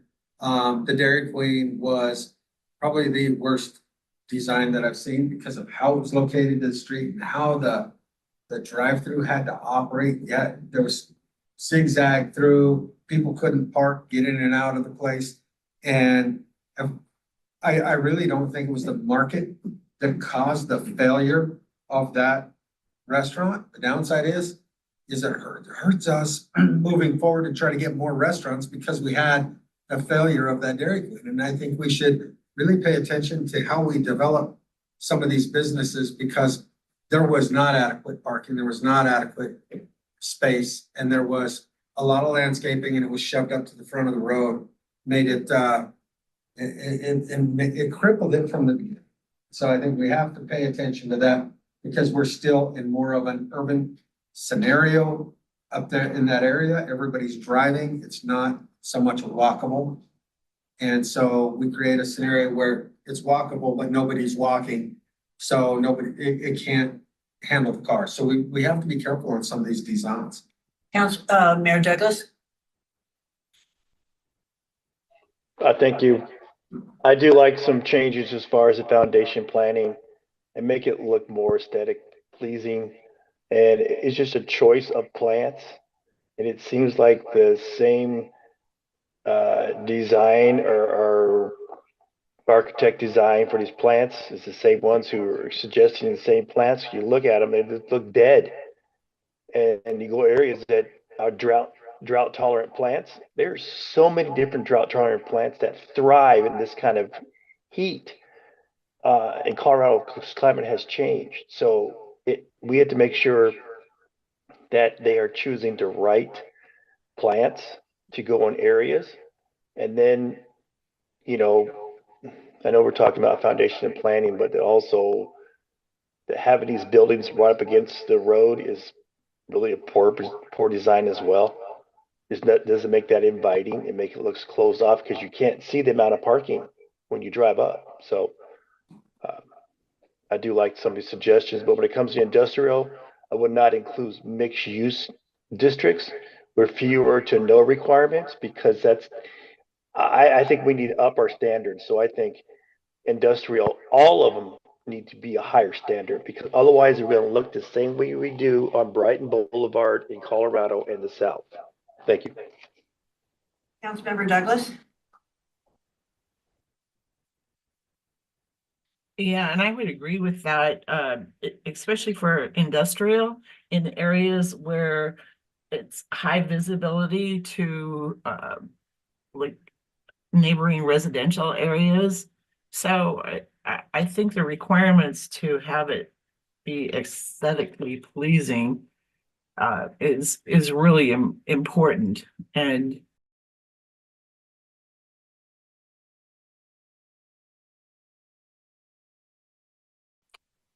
just my thought. Okay, so better. Thank you. All right, next. Next for me, okay, I didn't know if there was any. Tree canopy. So there are rules in the draft about tree canopy and how that's measured and what it means. And it's to prevent, I guess, a very conceptual example, but let's say, a site was required to plant 20 trees on the property. Well, they followed the rules, but this one only has a 44% canopy cover. This one has fewer plants, but more of a canopy, which is generally kind of more preferable than lacking the canopy. So this is just trying to, prevent a site from what I said slipping by and following all the amounts of plantings that they needed, but having just all saplings where the canopy in 20 years is not going to measure up to what. And so there are percentages. There's no 0%. So we're not saying there's a certain, district out of this, but the sort of more suburban districts are on the upper end with the 20% canopy, which is a fairly normal or fairly typical metric across the country, down to 15 in the mixed use, and then again, industrial, it's at the lower end, but again, not zero, like the foundation plantings and the draft might currently have that we can address. So based on species and the typical crown at maturity, which would be, you know, maybe not 20 years might not technically be maturity, but 20 years out is sort of the span that we would look at, where, you know, a landscape design is going to show the location of either preserved or new trees. And we're just saying in 20 years, the species that are provided on that drawing provide, you know, one of these percentage of coverage depending on the district that it's in. There's also written in the draft a tree canopy fund that if sites for legitimate reasons can't comply with it, whether it's, you know, an extremely small site or a redevelopment or something, then they can contribute into this fund that can then go toward plantings in that general area. So that's the rundown kind of on the tree canopy provisions in the draft. Question. This might not be a dumb question, but does the tree fund help also with like water and irrigation to maintain those trees? I'll have to make note of that. I know it encapsulates like kind of the labor of it. It tries amount per tree, which in the draft is $750, tries to take into account, and we might need to adjust that, but that's what it is right now. The labor of installing the actual cost of the tree. I don't recall if sort of that irrigation is worked into the that number, but we would have to look, and I'll let staff know, convey that. Yeah, because Globeville planted a bunch of trees with orgs, and like the next 5 years, all those trees died because they didn't do any irrigation. Yeah. Okay. I think 750 might just get you like a tree, not the everything else. Right, okay. I'll look at, there's, you know, kind of national metrics on that we can revisit and see if we might. Notice raise that you them. had questions on the next slide about the tree canopy. Yes, I did. So these are a little lengthier, a little more options than before. And it's just sort of a fill in the blank of tree canopies, which of these kind of fits your mood. A valuable service in terms of aesthetic and environment, but the city has enough canopy already. So kind of just maintain that going forward. Tree canopy is great and the city needs more tree canopy. So kind of status quo, more. They're neither beneficial or nor detrimental. So that's more of an I don't know kind of answer. I'm not sure. Might want to maybe consolidate some of these, but just right as is, which kind of reflects the first one. So again, might consolidate. And then there's too much tree canopy that in the city, and we need to not try to require it so much. So trying to give everyone an option, you know, that last one might not be too popular among some people, but so that's sort of what we're going to try to find out, and maybe with some editing and consolidating before tomorrow night. You have a comment on that? Make it more clear. Councilmember Madera. Yeah, we definitely need more, and as a city, we need to do a better job of, you know, getting after people who planted the trees and haven't maintained them, and see it all the time. There's just dead trees, saplings everywhere. Even in meetings. Yeah, Councilmember Chacon. Every summer is the hottest summer than the one before. It's being mindful that tree canopies actually help with giving that shading, especially in urban spaces. So we do not have nearly enough of the gold. So yeah, more. More. Councilmember Dukes. Yeah, more. We don't have enough. Yeah, I would fall into the more also. For some reason, we have a designation as Tree City. And they come and give us an award every year for Tree City. However, under American Forest Organization, we are, we have one of the worst tree equity scores in the region. Even in the north, we're at 3% tree coverage when it should be 24%. So we do have more trees in South Commerce City that are actually alive on top of it, but in North Commerce City, we are deficient. So we definitely need more tree canopy citywide. It's going to be hot out here. Okay, and wanting to respect your time and the people coming behind me's time, and I want to hear as much as I can from you all still. I'll probably, One more yes, person oh, wants to sorry. speak. Mayor Douglas wants to speak. Oh, just saying number two, or, again, I just say we need more trees, so I say number two. Thank you. Okay, now you. There's a sustainability index and we've already talked with E3 this morning and gotten a lot of really good feedback from them. The bottom line is sort of to have a point system where the more to incentivize and to an extent require sustainable features to be built into a site so that they kind of accumulate points based on the size of the project. So for example, multifamily, the smaller the development, the fewer the points needed. The bigger development, the more the points needed. And there's just a ton of different options to work into that development that get them up to that threshold that they need to be at.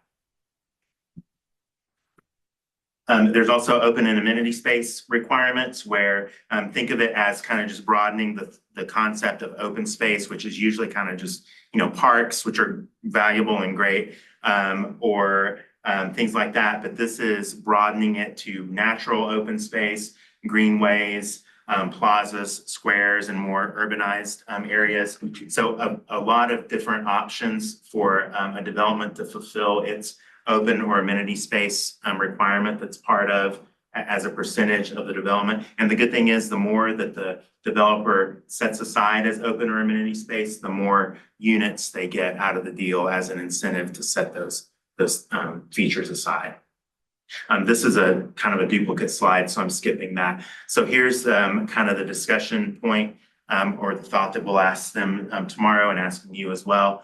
The same thing, the spectrum of amenity space in Commerce City is lacking and we need more. It's just right. I don't care or don't know, or we have too much amenity space and we need to think about scaling it back some. Their thoughts specifically All on of that. in favor of one. Yeah, I mean, you all in your positions, a lot of times you're gonna go with the choice that most of us like as planners, but some people out there, when we ask, you know, might have different thoughts. So the subdivision standards have a lot of different changes, and as I said, these are way more technical than the stuff we've been talking about in the previous slides, but these are shown here on the screen that have to do with subdividing property. Just some of the more kind of interesting things that sort of a lay group like we'll be talking tomorrow can kind of latch onto are having and working in requirements for easements that connect cul-de-sacs either to each other or to green areas or open spaces so that you don't have to, if you want to get from this property to that one, you don't have to drive a big circuitous route. You could more easily walk to it with a connection easement there that would connect those two. Methodology on how to measure the length of cul-de-sacs, and then a lot of other rules and ways of measuring like easements and dealing with stormwater management and a lot of other kind of more engineering related things like that. We have several things coming up tomorrow, a lot of meetings with other staff members and other agencies. And again, the open door meeting tomorrow night. Planning Commission meeting there is an error and I'll strike that and remove it. But what's coming up is we're working on module 4 internally, which is the review processes for how different applications are reviewed and acted on. We'll be putting the modules together after we've run them by you and the staff, of course, to create a public hearing draft and eventually have the public hearings before the Planning Commission and you all. Probably I'm foreseeing it, I mean, it's up to you all, but kind of very early next year seems like a reasonable date for adoption of the updated LDC. And so that's what we're kind of shooting for as we work with staff. And then kind of the final bottom line is, you know, do you think the draft regulations will improve Commerce City? We hope you think so, but you know, we're doing our best to make that a yes. Anybody have, Councilor Drew?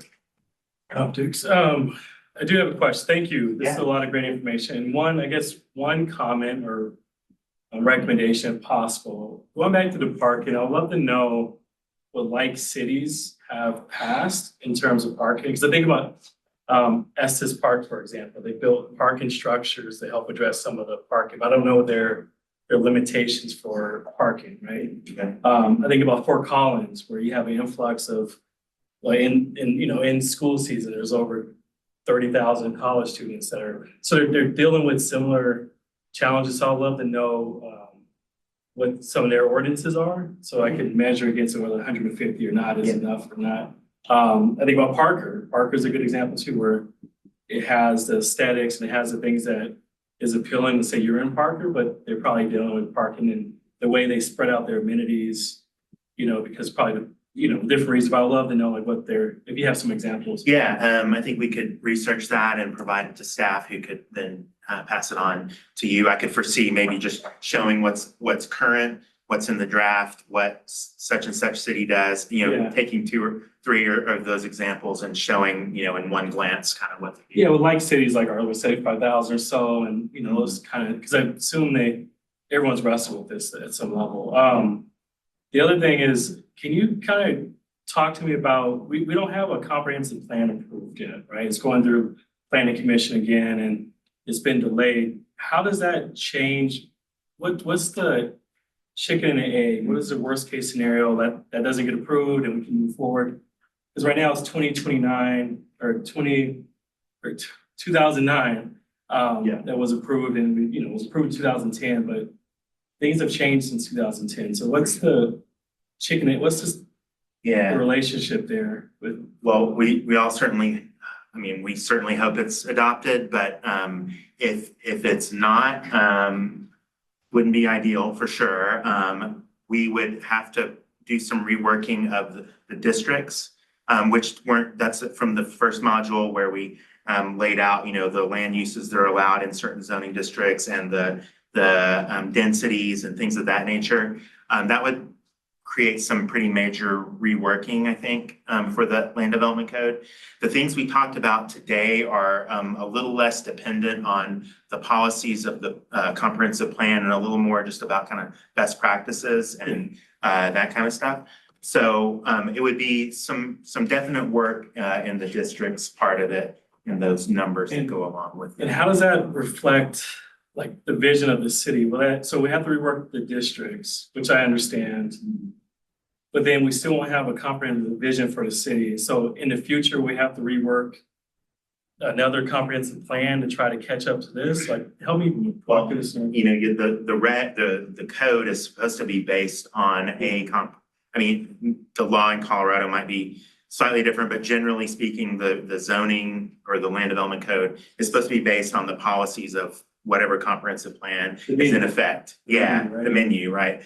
And so, yes, so we would kind of be looking back, I guess, at your old plan, which isn't gonna be a very, too ideal of a situation. So we do the districts? Or we'd probably be taking, I guess honestly, we'd be taking your existing districts and more kind of tweaking them. And you'd kind of be losing a lot of thought that went into creating the new districts or the proposed districts. So it'd be more of instead of a kind of an overhaul of the districts as it is now, it would be more of a kind of tinkering or tweaking, I guess. What is like, it'll be like piecemeal for now, like it'll be like what we could do for now, and then we have to probably revisit. Yeah, I think so. I think that's a fair characterization. Who else has a question? I have a question.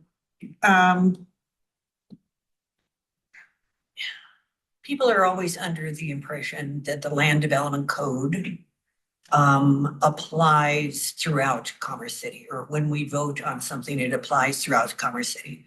But the whole large portion of the northern area is planned unit development.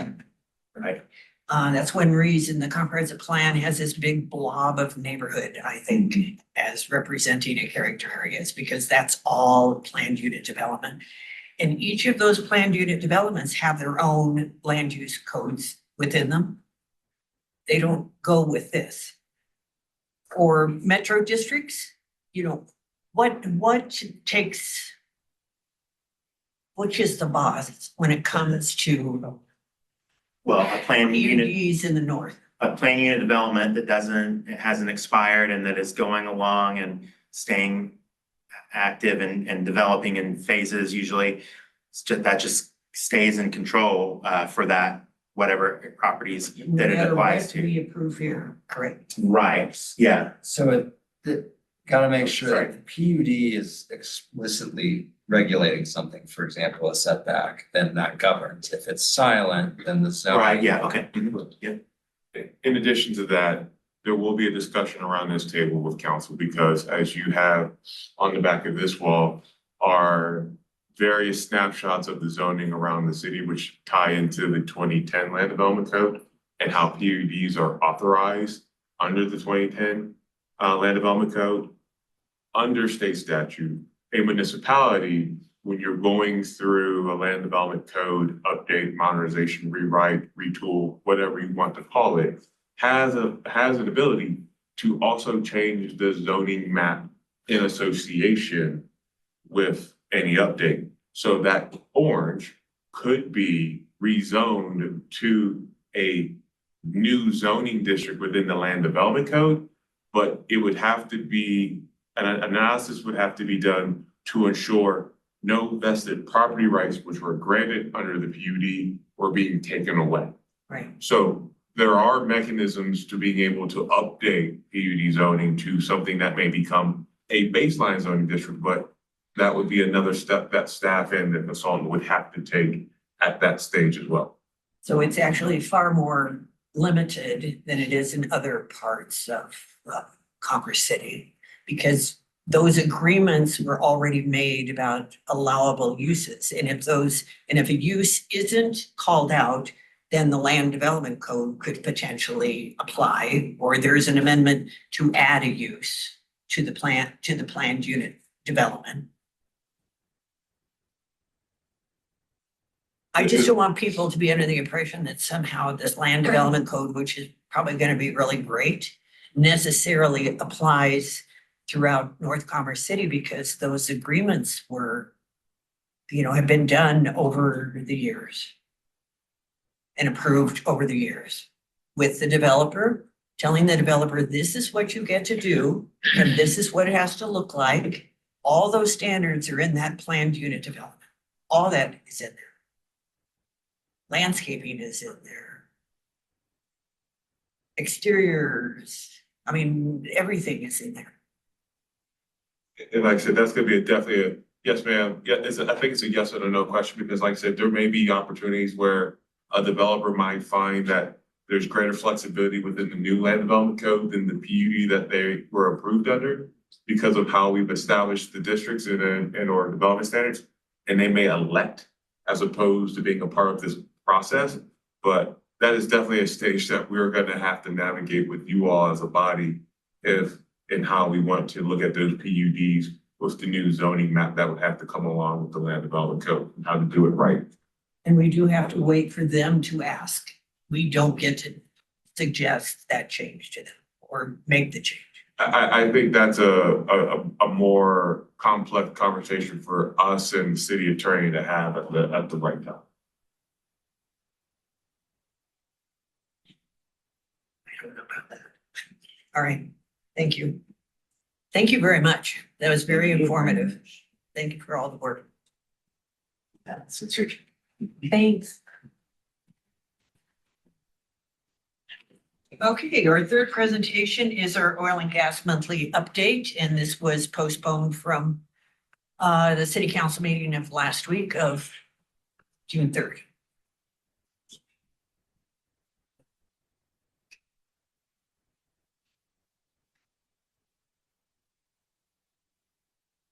And this Dr. Rosemary Russo, who is a sustainability manager, will present. Thanks. This should be short and sweet.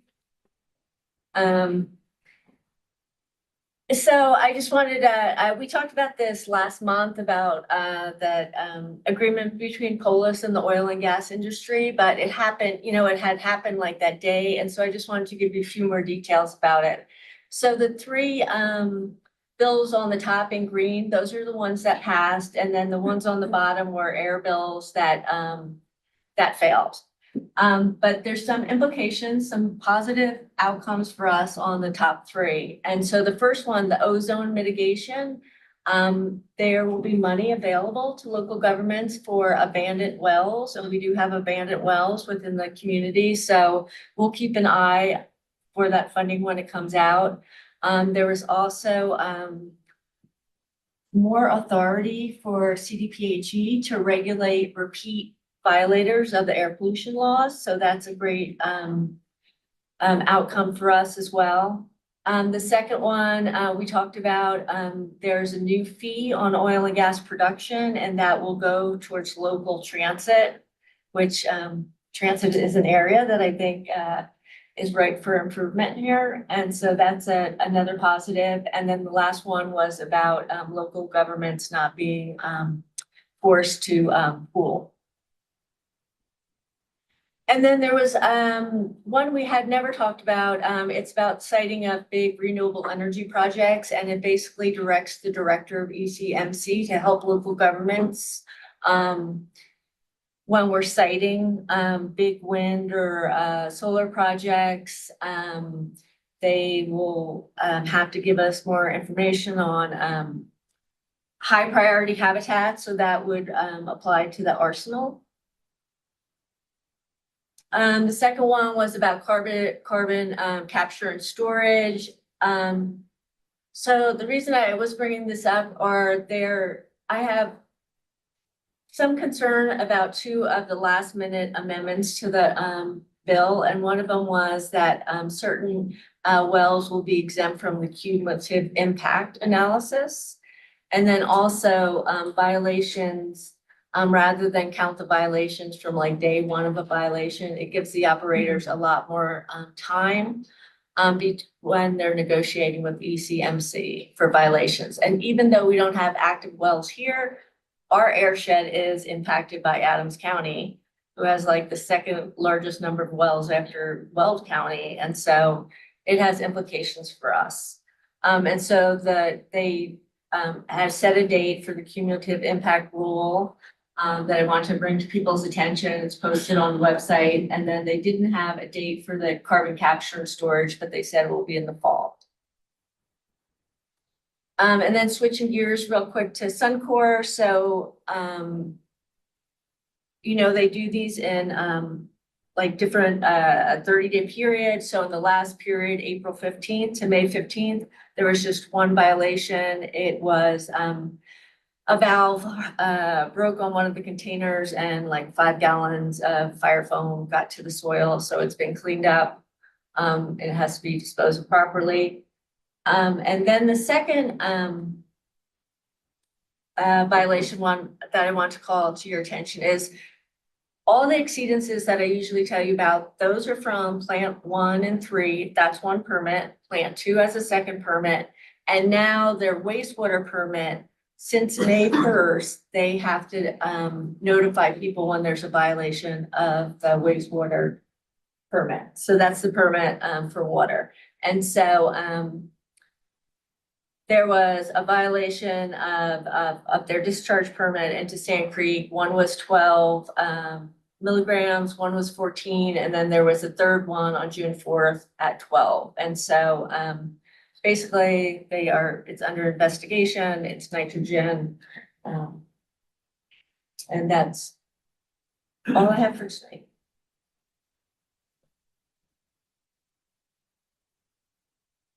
Councilmember Kim? I just wanted to say with the education from Mayor Pro Tem, I actually got that exceedance on my phone with the deal. I was about to ask you that question. I forgot you had that up on your presentation. So I don't know if you can elaborate a little more on that. So what does that mean as far as those total those TINs? What is that? So the way the Suncor facility is set up is they have like an interior wall and an exterior wall. And the exterior wall is they have outfalls, and they're allowed to, discharge a certain amount of each pollutant based on the receiving body of water. So they went above, so nitrogen is set at 10 milligrams. And so they had 3 discharges above it. So, nitrogen in water, is is harmful for aquatic ecosystems. I mean, I'm not downplaying the issue for the community, but basically when there's a violation, then CDPHE has to go and investigate, and they have to come up with, why this happened, and how they're gonna change their processes so it doesn't, and figure out, what happened, basically, because they have the treatment systems on site. And so, but again, not to downplay it, but nitrogen, you have nitrogen off golf courses, you have nitrogen coming, from different sources. So in the grand scheme of things. Thank you. Councilor Chacon? How will the new cumulative impacts bill impact, not just reporting, but how we can work with agencies as a municipality? Sorry. Well, I think being at the hearing and being present and having them know that, it's of importance to us, and whether it's, the city attorney's office or E3 or council, we haven't historically weighed in on a lot of these laws that could impact the community. And so I think just No, get that chance. and posting it also, so now that, we've done a lot of work with the community about how to do public comments and how to testify. And so just having this up on the website and letting them know, it's not just about bills that happen in the first quarter, but it's all these regulating agencies like ECMC and the Air Quality Control Commission and the Water Commission, that people can,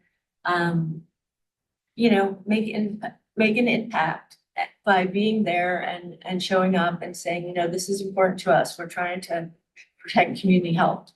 Thank you. I get that a lot. And then we get so many constituents that come into council that it helps to be able to say, these are numbers of agencies that you can also report to or testify to.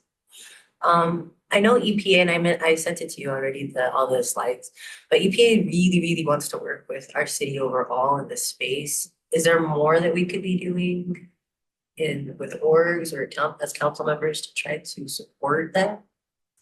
Well, I think that, there's the EJ Collaborative Forum now that residents can come to, and council. I know that you were at the last one, but council members can come to and talk about their concerns.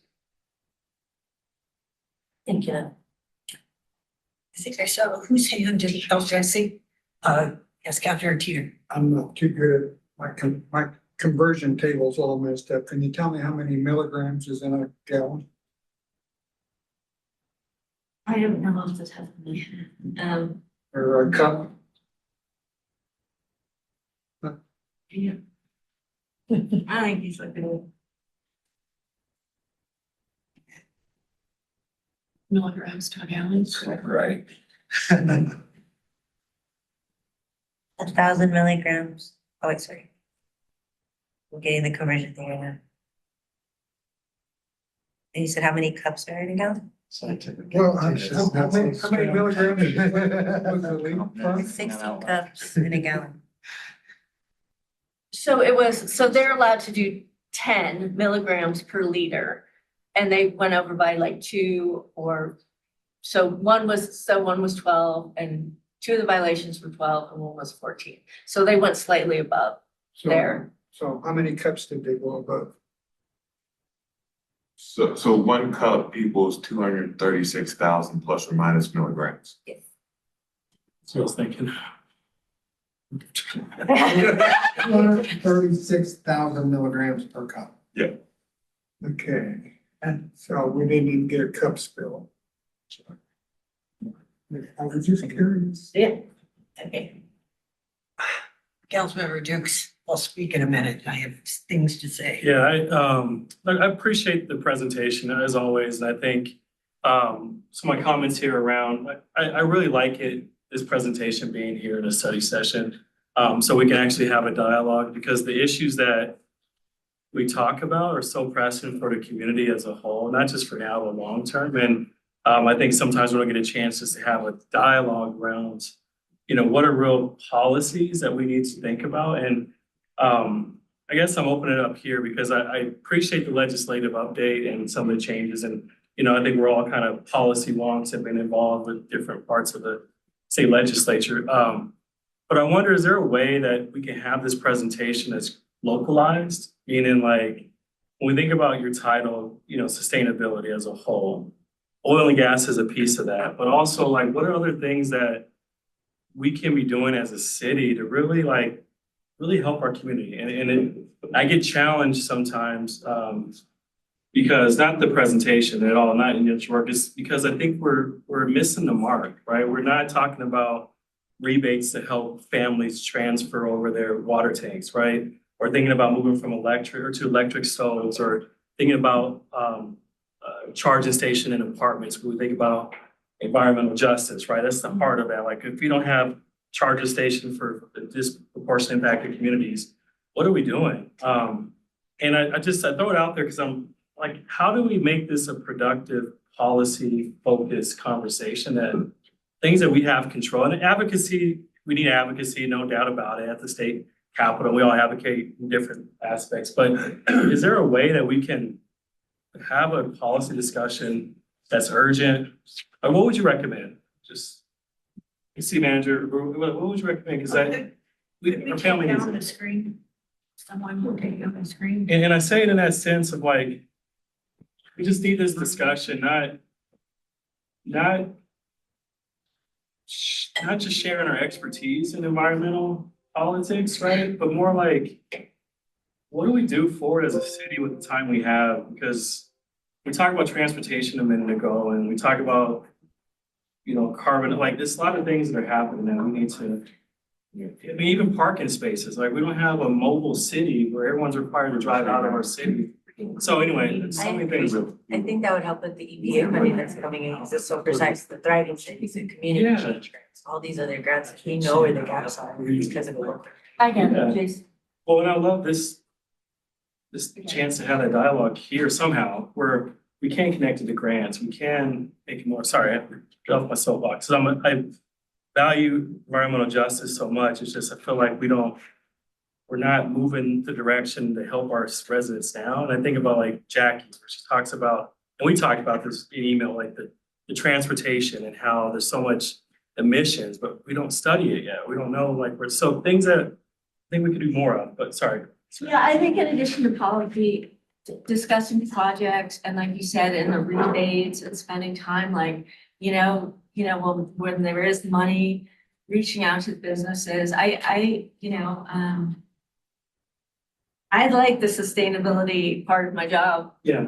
the most. And you're good at And that you could tell on Earth Day, that was more exciting. I mean, I'd like to implement things and get them done and help businesses and, Councilmember, Rosemary and I have talked about this and how we could be more effective with y'all. Think very similar to what you're saying. This report every month started out as an oil and gas report when we had active oil and gas applications. We have none of those now. So that's why you don't see any of that, because those have all been put to bed and don't exist.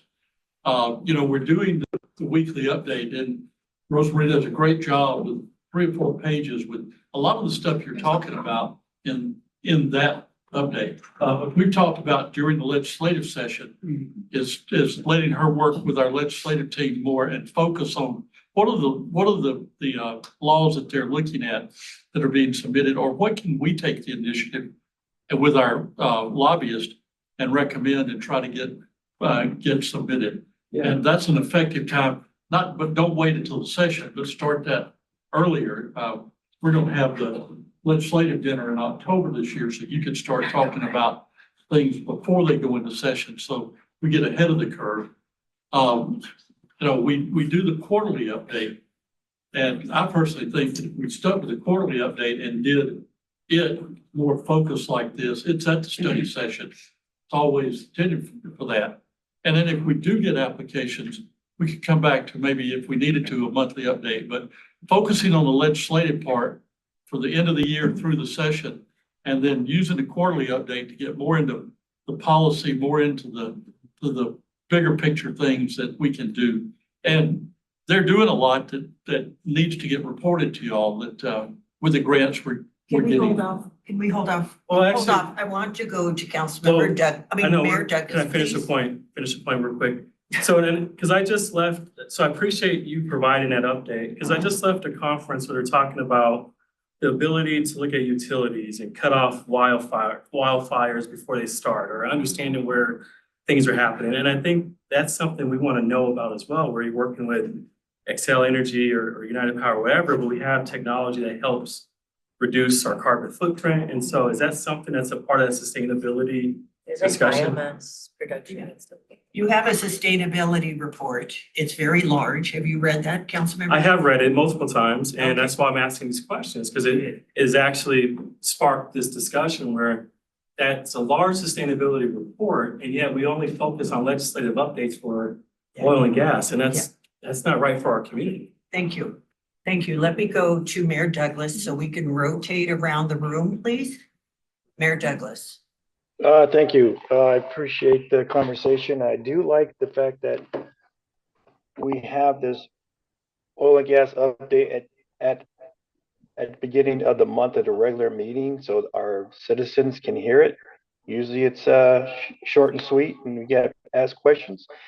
And then as far as expounding on other programs, the EPAC does a very good job, and there's a lot of information that could take up several hours to actually update. So maybe we should update our city website to include from different agencies and organizations, especially the state. The state has a swath of information based on when it comes to solar on the roof, EVs, buying EVs. I mean, there's a whole bunch of different things that could add it to the website to actually inform our citizens. And so, yeah, there's a lot of things that can be done and directed for our citizens to actually have up-to-date information and to evolve. So, that's just how this presentation has gone over the years, and we can do better. We need to work together to make sure that information is provided. So if there's anything that you want to add to this, please do that. But I think what Rosemary was asked to do, she's done a great job. And we can really add to the conversation, especially to our website, so the information is there. Thank you. Councilmember Madera? Yeah, I want to echo Councilmember Dukes in that, a lot of times it feels like we're trying to influence things that are out of our control. So I almost feel like lobbyists, right? Like we have no actual say in the matter, but we're over here, trying to get people's attention and trying to implement change that, is really outside of our grasp. And we spend so much time and energy doing that that we kind of forget sometimes about, being more introspective of what can we do at our local level. We were elected to represent Commerce City and implement policy in the city of Commerce City. So what kind of policies can we implement at our local level to really, make that change? And I think, the disproportionately impacted communities has really become a tagline for my community, but we've seen nothing come out of it. And I think that's the most frustrating part for people in my neighborhood is, we're constantly talked about and how terrible our community is and our neighborhood and how we have the worst air in the world and this and that. But when it comes down to the brass tacks, we haven't seen a single change that has really had any kind of meaningful impact on our community. I think that air monitoring was a great first step, but what's come of that? It's kind of just ran and there was no, at the end of the day, we haven't got, data saying that, that we are, more impacted than other communities and, or, the change to come with that type of data. So I would really like to see us focus on what we can control and start making changes that way. We talk about EVs all the time. The first charging station that's coming in our part of the city is the Civic Center here, still under construction. So you can't expect people in my community that are, just struggling to get by to go out and buy $70,000 Teslas, especially if they don't have anywhere to charge it. And, a lot of the homes are older homes, so getting retrofitted for, charging, it's a lot of work, it costs a lot of money, and we don't have any programs at the city, right, to address that need. We talk about grants and all these opportunities, and it's like, that's great, but people will do it if it's easy, right? If Yeah. it's accessible. And, having to compete against all your neighboring communities for those makes it tough. So, I think that's, correct me if I'm wrong, what Councilmember Dukes was trying to get at is what can we control right now?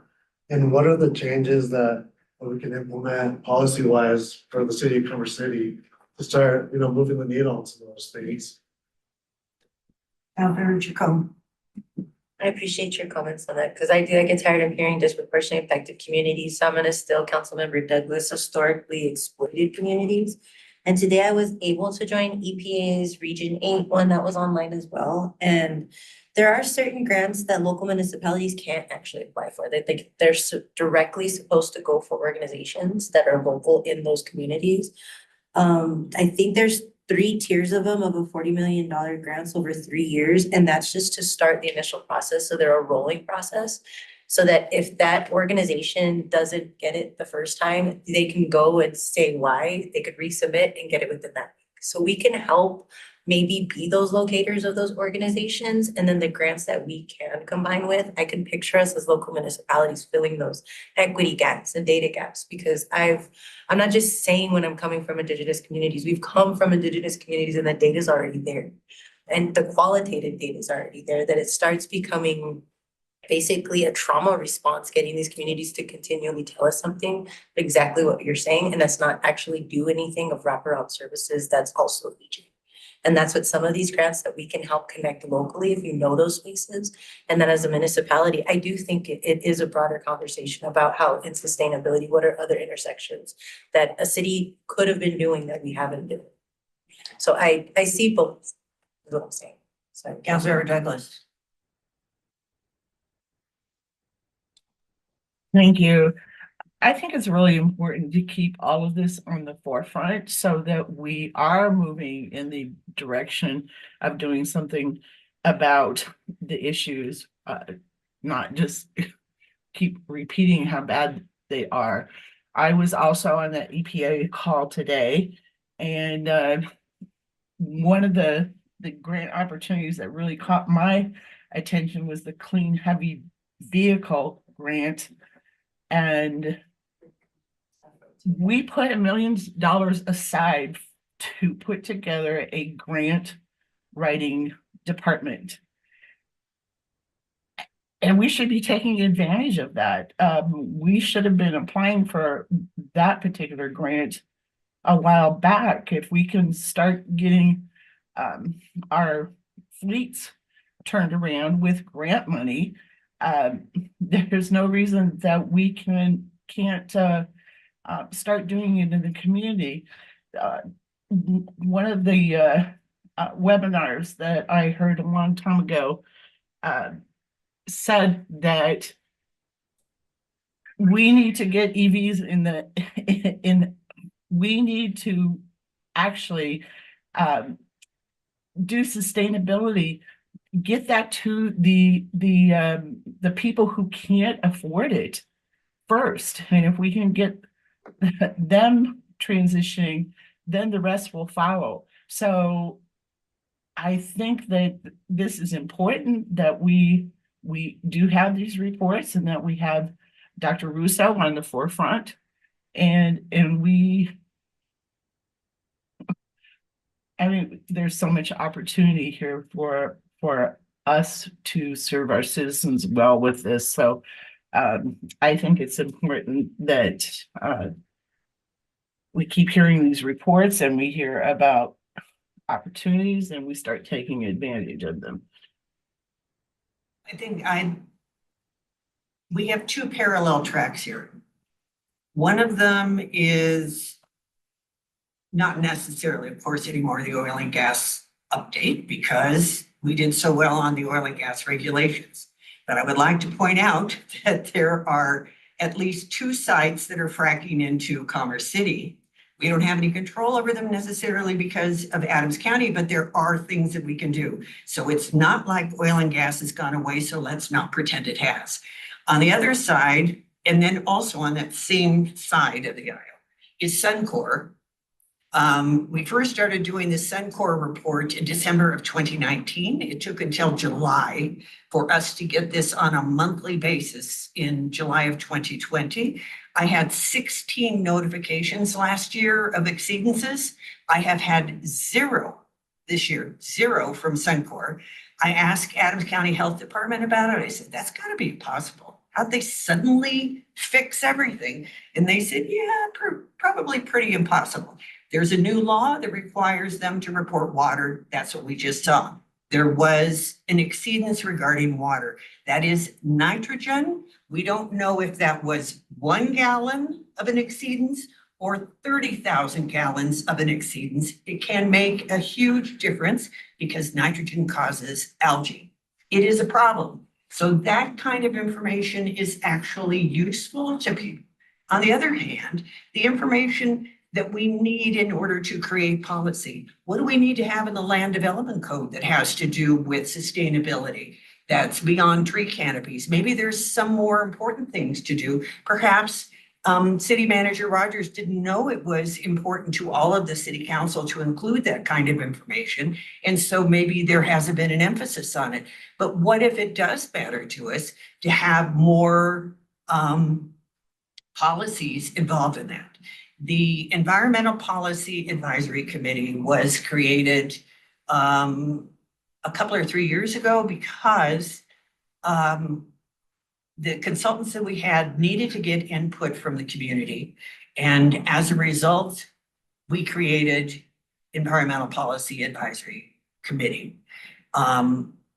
My thinking has been for a long time that they need to be a commission just because of the importance of it and that they can help with things like suggesting policy, helping with grants. You would be stunned by the qualifications of the people who are serving on that committee right now. They are incredibly impressive people who live here in Commerce City and have educational backgrounds, training, all sorts of experience in this arena that needs to be tapped. They need to be more involved. And so I will be bringing that back along with Councilmember Douglas. But thank you. I have seen you, Councilmember Dukes. I needed to finish what I had to say too. So yes, you may speak now. Please, come on. It's respectful. I agree. I agree. I'll drink to that too. Yeah, I did, sometimes when, no, look this way, I don't know if you're looking this way or not, you're on your phone or you, I don't know, so I don't know if you got that, I so that's was why. on my phone. I was on my phone for what? What is No, I that was just saying, when comment I about? put my finger up, I didn't know if you saw me or not, so, thank you, Madam, or thank you, Mayor Pro Tem. Something that, Councilmember Chacon, you mentioned that the idea of trauma, and I want to dive in on that because it's real. When we continue to talk about the issues and not do anything about it, it's pulling off trauma for our communities, not just for now, but for generations or the feelings of things that are happening. I think it's important to act so we don't just reissue that trauma over and over again. And so I just want to hope you know that what I'm saying and what I'm hearing is like, I would love more of what you're doing as a full aspect. And something Mayor Douglas said is that you've been asked to do an update and you've been doing it well.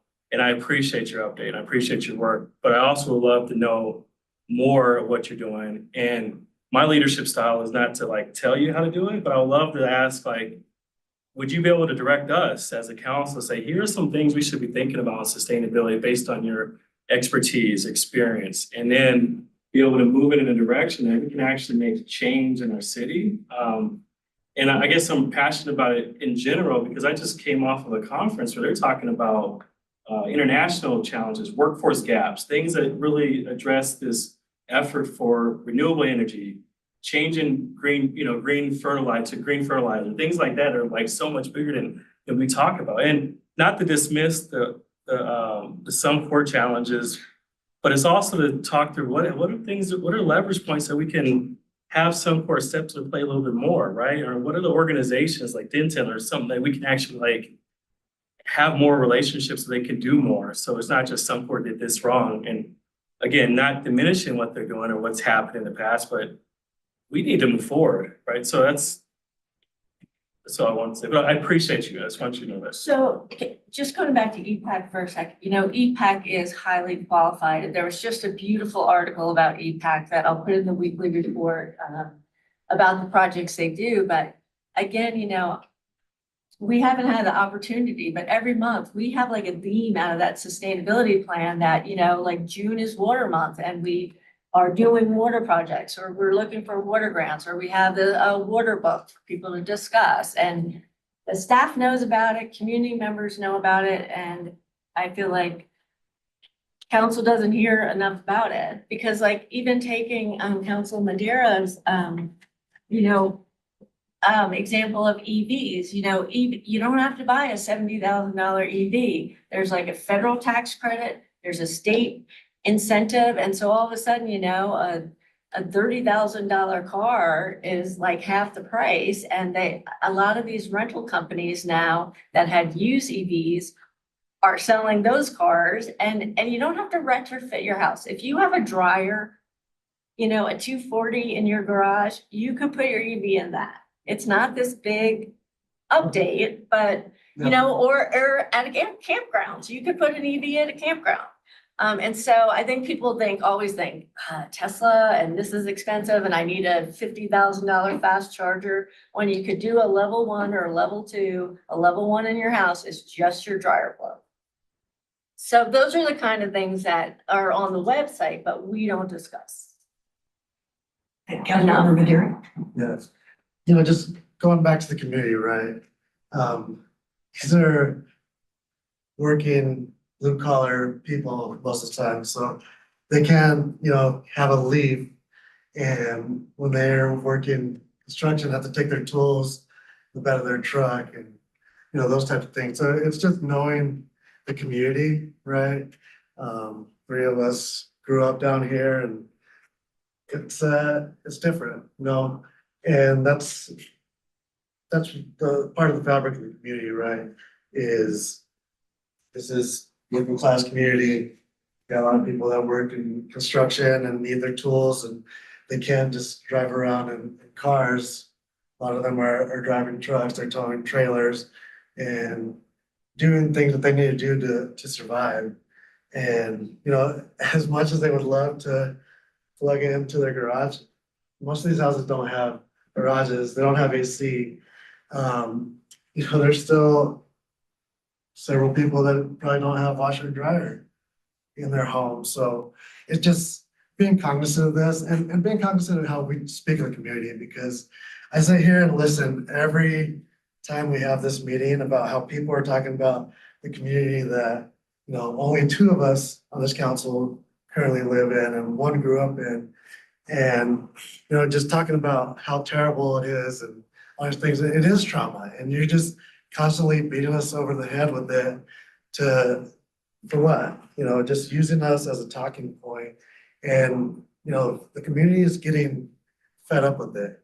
We feel like we're being used to fund special interest groups, and they get grants, and it's just paying salaries for activists. But at the end of the day, we're in the same place where we started, if not worse. And all we hear about is how terrible Commerce City is, how people shouldn't even be living there because it's so terrible. You can't live and breathe there. And it's not helpful. And it hurts, you know, being of the community. Yeah. It hurts when people speak of you that way. But you know, when you Councilmember mentioned, Chacon? when you mentioned, Councilmember Chacon? It does hurt to be spoken of that way, especially or to be erased in so many forms. I think it's gonna be key, especially to empower communities so they don't have a displacement.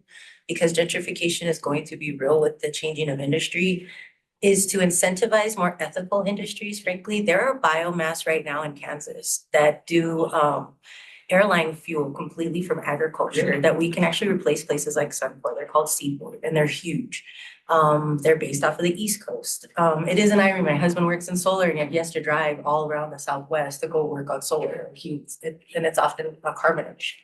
So there's a way to incentivize it, but that starts talking about community stakeholding, public stakeholding, ways that if that's the case, there's actual empowerment that as unions, workforce development, spaces that we can actually keep them protected from both being displaced and then incentivizing those type of grants and wraparound services to support that infrastructure that they need change. Because I don't want to displace those communities.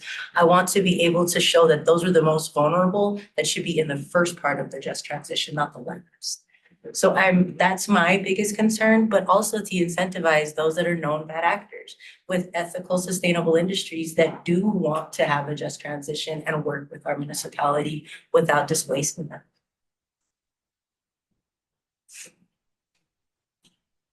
Councilmember Ford? I have to agree with Oscar. Growing up in this part of the community, from, you know, I was born right on 60th Avenue and Ivy Street. And I was close to the refinery. I was here when the tank blew up. Things were a lot worse. There was a lot less regulations. There was a lot more pollution. We had multiple refineries in Commerce City.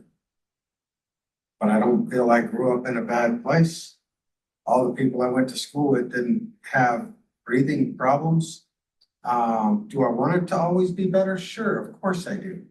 But the downside is to name part of your community one thing and not the other part. We need to be one community.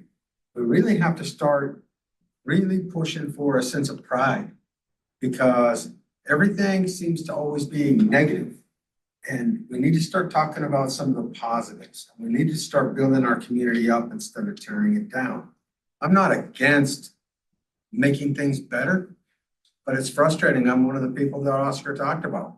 I got in a wreck, a dump truck of all things hit my truck, right? I was driving a vehicle that was a 6-cylinder, was better on fuel, better for the environment, everything else. I don't have a choice. I've got to go back until my lawsuit's settled, which could be 2 years. I got to go back to driving a 7.3 diesel. And I can tell you what, I'm putting a lot more fuel through it and a lot more emissions because I don't want to buy an electric vehicle now. And I can't afford to buy an electric vehicle now. I think we're getting there. Slowly, we're getting there. I'm not against making things better, but every time we get to a point, you know, I really think talking to Suncor helped and saying, hey, we want you to do a better job. I think all of us around this table said, we want you to do a better job. We don't want these releases. We don't want you to negatively impact our community. We need to continue to advocate for them to do better. But at the same time, we are pounding our community, especially the South, into the ground with, you know, being something different than the rest of our community. And I'd like to be one community as a council, work towards the things that are within our authority to improve the livelihood of the residents that live here. I just saw where, I read an old news article today where they found in Pennsylvania, lithium at a really high level in fracking fluids. And they think they're gonna be able to extract some of that lithium and be able to create almost 50% of the lithium necessary for EV units with, you know, here in America. And so that was really interesting to me that maybe we found something where we can work better together. I want us to be safer. I'm not against better air, better water, better all these things. Just want to do it sensible. And I want to make sure we're using our time within our authority to do what we were elected to do and make sure that we're one community, we're trying to provide the services equally across the community. That's all I want is let's build some pride. I grew up here. I'm proud of the city too. I'm glad I have the life that I have and grew up in Commerce City. But I hate when anybody talks bad about Commerce City because I grew up here and that's the last thing I want to hear. So I'll leave it at that.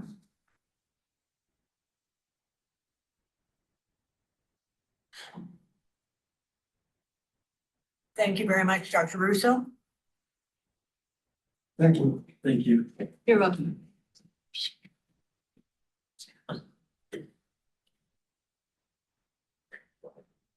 Okay, we're moving to council reports or reports in general. First, City Manager Rogers.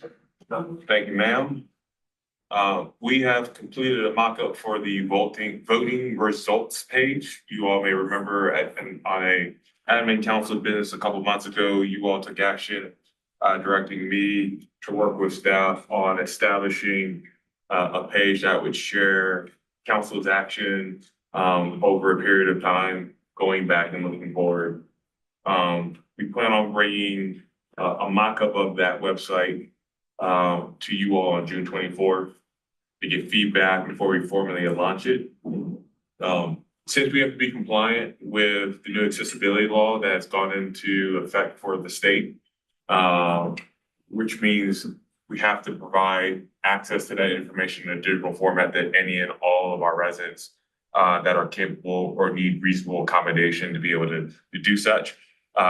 We had to actually create that manually by hand amongst 3 or 4 different departments. So I want to give a shout out to our CFI team, IT, and clerk's office.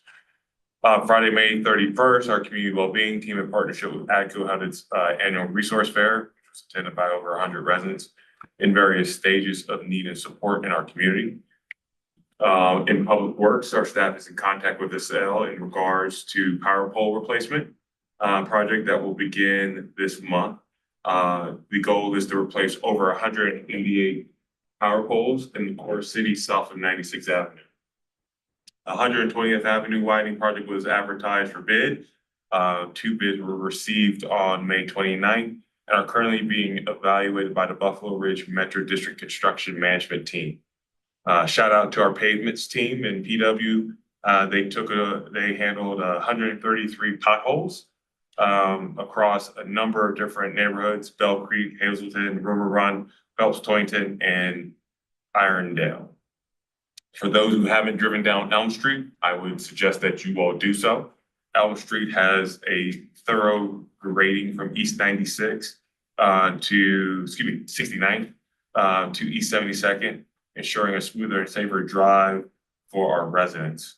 The Buffalo Run Golf Course RFB, request for bids, went out with an anticipated open of those bids by July 2nd, once a contractor's in place, and obviously working through our process with you all as council, a notice to proceed for construction would be November 1st.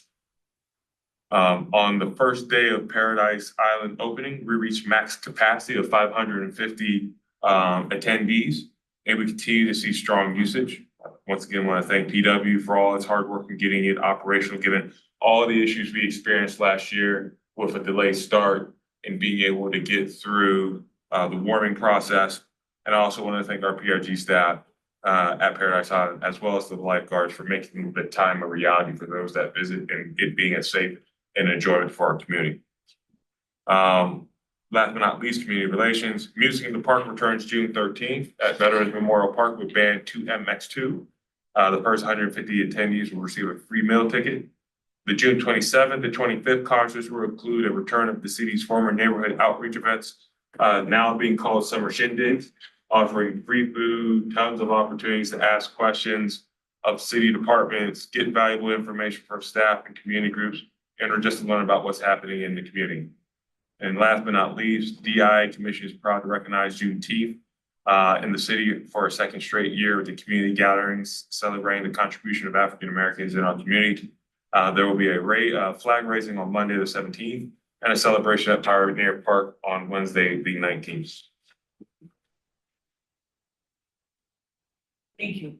City Attorney Zarzaki. I'll be brief, couple of updates for you all. I am meeting with KKC, the Land Development Code Consultants. I'm meeting with them tomorrow to go over a number of questions that actually some of which they answered tonight.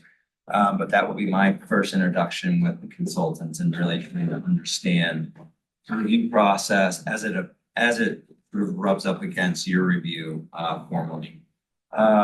I also will be participating in the boards and commissions training on Saturday, June 22nd for purposes of core and open meetings training. And then the last item, per the direction of council, you will be seeing 2 resolutions on Monday to formally adopt Bob's Rules of Procedure. In looking at the council policies, as I have mentioned to all of you before, you're obviously silent on what your formal procedures are. But there is a line that states that boards and commissions shall adopt Robert's rules. So the thought here is that you should have a uniform rule applied to both council and boards and commissions. I've worked with the city manager's office to get books ordered for all of you as well as all of the boards and commission members. I've read it once now, I'll be reading it again. It's a pretty easy read and I will be available to provide training for any of you as well as any board and commission member that has questions. So that is it. Have you been able to pull together a policy and governance committee meeting? Have you found I a have date for that? not, it's not me, I think Annette is. I mean, have you been informed of one? Sorry. I'm sorry, no, have you- I do not have another agenda on my schedule. Okay, so I hope the members of the Policy and Governance Committee will respond to Annette so that we can get a meeting set up and address some of the things that you're talking about. Yes, and as a reminder, I did send an email, I can resend it to the committee on the proposed red line changes that came out of the May 10th meeting, as well as additional items that I had identified in the other council policies for the group to discuss. So it is ready and waiting. Great, thank you. Okay, so do any other council members wish to make a report? And I am asked to say, as a reminder, please limit your reports to 5 minutes per policy. Council policy number 16. Councilmember Ford. I have a couple items. First of all, I want to thank the staff for getting the Yard of the Month program going. I think that will go a long way in helping to promote pride in our community. I was impressed to see the yards that were chosen for this month and congratulations to those residents for doing such a good job and being proud of their property. Secondly, I want to thank the staff for getting the homeless person off of the property in front of El Jardines. I noticed Friday that mess was cleaned up. I know I had a lot of people that were concerned. They said there was starting to attract rodents and things of that nature. They were hanging their clothes in the trees and stuff like that. So thank you for getting that situation cleaned up. And then today I had a call from an employee at Tasty Donuts. First and foremost, congratulations to Tasty Donuts for opening up and having the press there and really showcasing what they do for National Donut Day last Friday. I actually went and purchased some donuts on Friday from Tasty Donuts, but this employee contacted me and said, hey, you know, it's a great thing. We're promoting the city, promoting the business, had a ton of customers, but she said there was one little girl with her grandparents and she wanted to enjoy the donut in the park next door. And I had to tell them, don't go over there to the Joe Riley Park and enjoy your donuts. She said, and it made her think to call a council member and say, hey, look, we're trying to bring really good positive stuff to the Derby area and bring good press and showcase Commerce City. But she said the urine smell that's in that park from the homeless people, she said it is horrid to have anybody sit and enjoy a donut in that park. That's one of our parks. I would like to see if the staff could send some of the parks people over there, see what needs to be done to treat the area, to clean it up, to make it, you know, more appropriate for people that are enjoying the businesses in the area, it's summertime, to be able to enjoy some outdoor hanging out and enjoying a donut or a soda or from the ice cream shop across the street. Because I think that, you know, for all the good publicity we get, I don't want to get the bad too. So I don't know if we need no loitering signs or what we can do to improve the situation within that park. But the lady told me that it wasn't that long ago, somebody had gotten behind Tasty Donuts, behind their building and started a fire back there. And the new owners are concerned that, you know, are they at risk of their new business being burnt down and things of that nature? But it goes along with that focus on just want our businesses that we have to be maintained and improved and have the same services throughout the city. So if we could look into that and probably have somebody talk to the ownership of Tasty Donuts about their concerns with Joe Riley Park and the fires situation and try to rectify it so that we're encouraging people to use these businesses instead of discouraging them to use the park next to the business. That's all I got. Thank you. Thank you. Councilmember Cheater? Just remarking on your statement that I was just told that they sell a product called poo at Walmart. And I guess that works pretty good for urine smells. I have not used it yet. I'm gonna get some, but maybe we need to get some of that, take it over to the park. And try it out. I'm asking this question, so did I hear correctly? Food? Yeah. They also sell it from a standpoint at home. Where? At home for dogs and. I just had to make sure I heard it correctly. It neutralizes the Supposed to smell, be I really good. guess. It's on Amazon too. But yeah, that is a big problem. Having that smell around and it may be a remedy for it. That's all I know. Councilmember Ladera. Yeah, last week I was reappointed to the Regional Air Quality Council governor, so just want to let council know about that.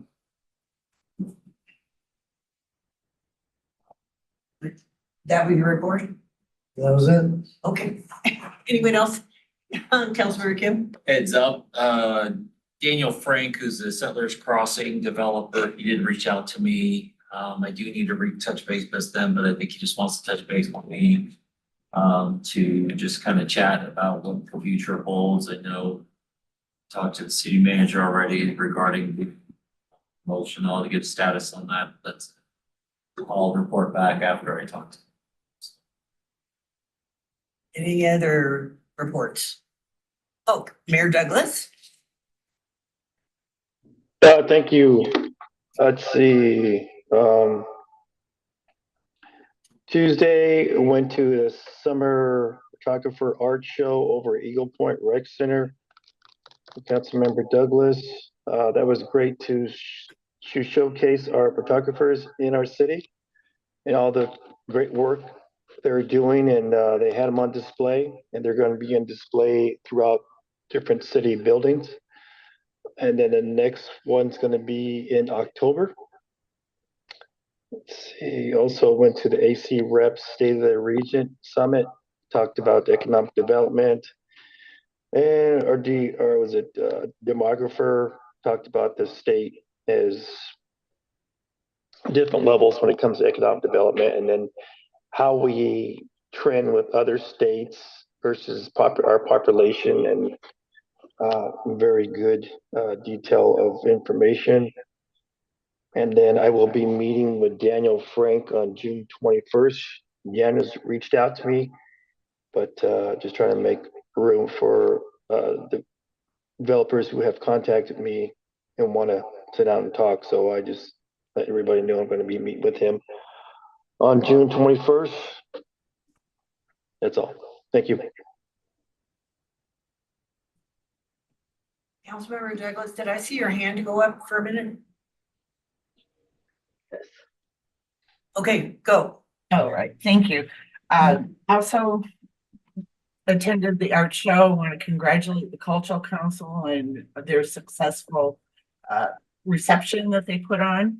And then I also want to thank especially our city attorney, Lee Zarzaki, for the work that he did as far as making sure that the homeless camp behind El Jardín was finally gone. He found a legal way to finally clean up and have it gone. So thank you so much to the staff and especially City Manager Jason Rogers for acting on that, as well as Jim.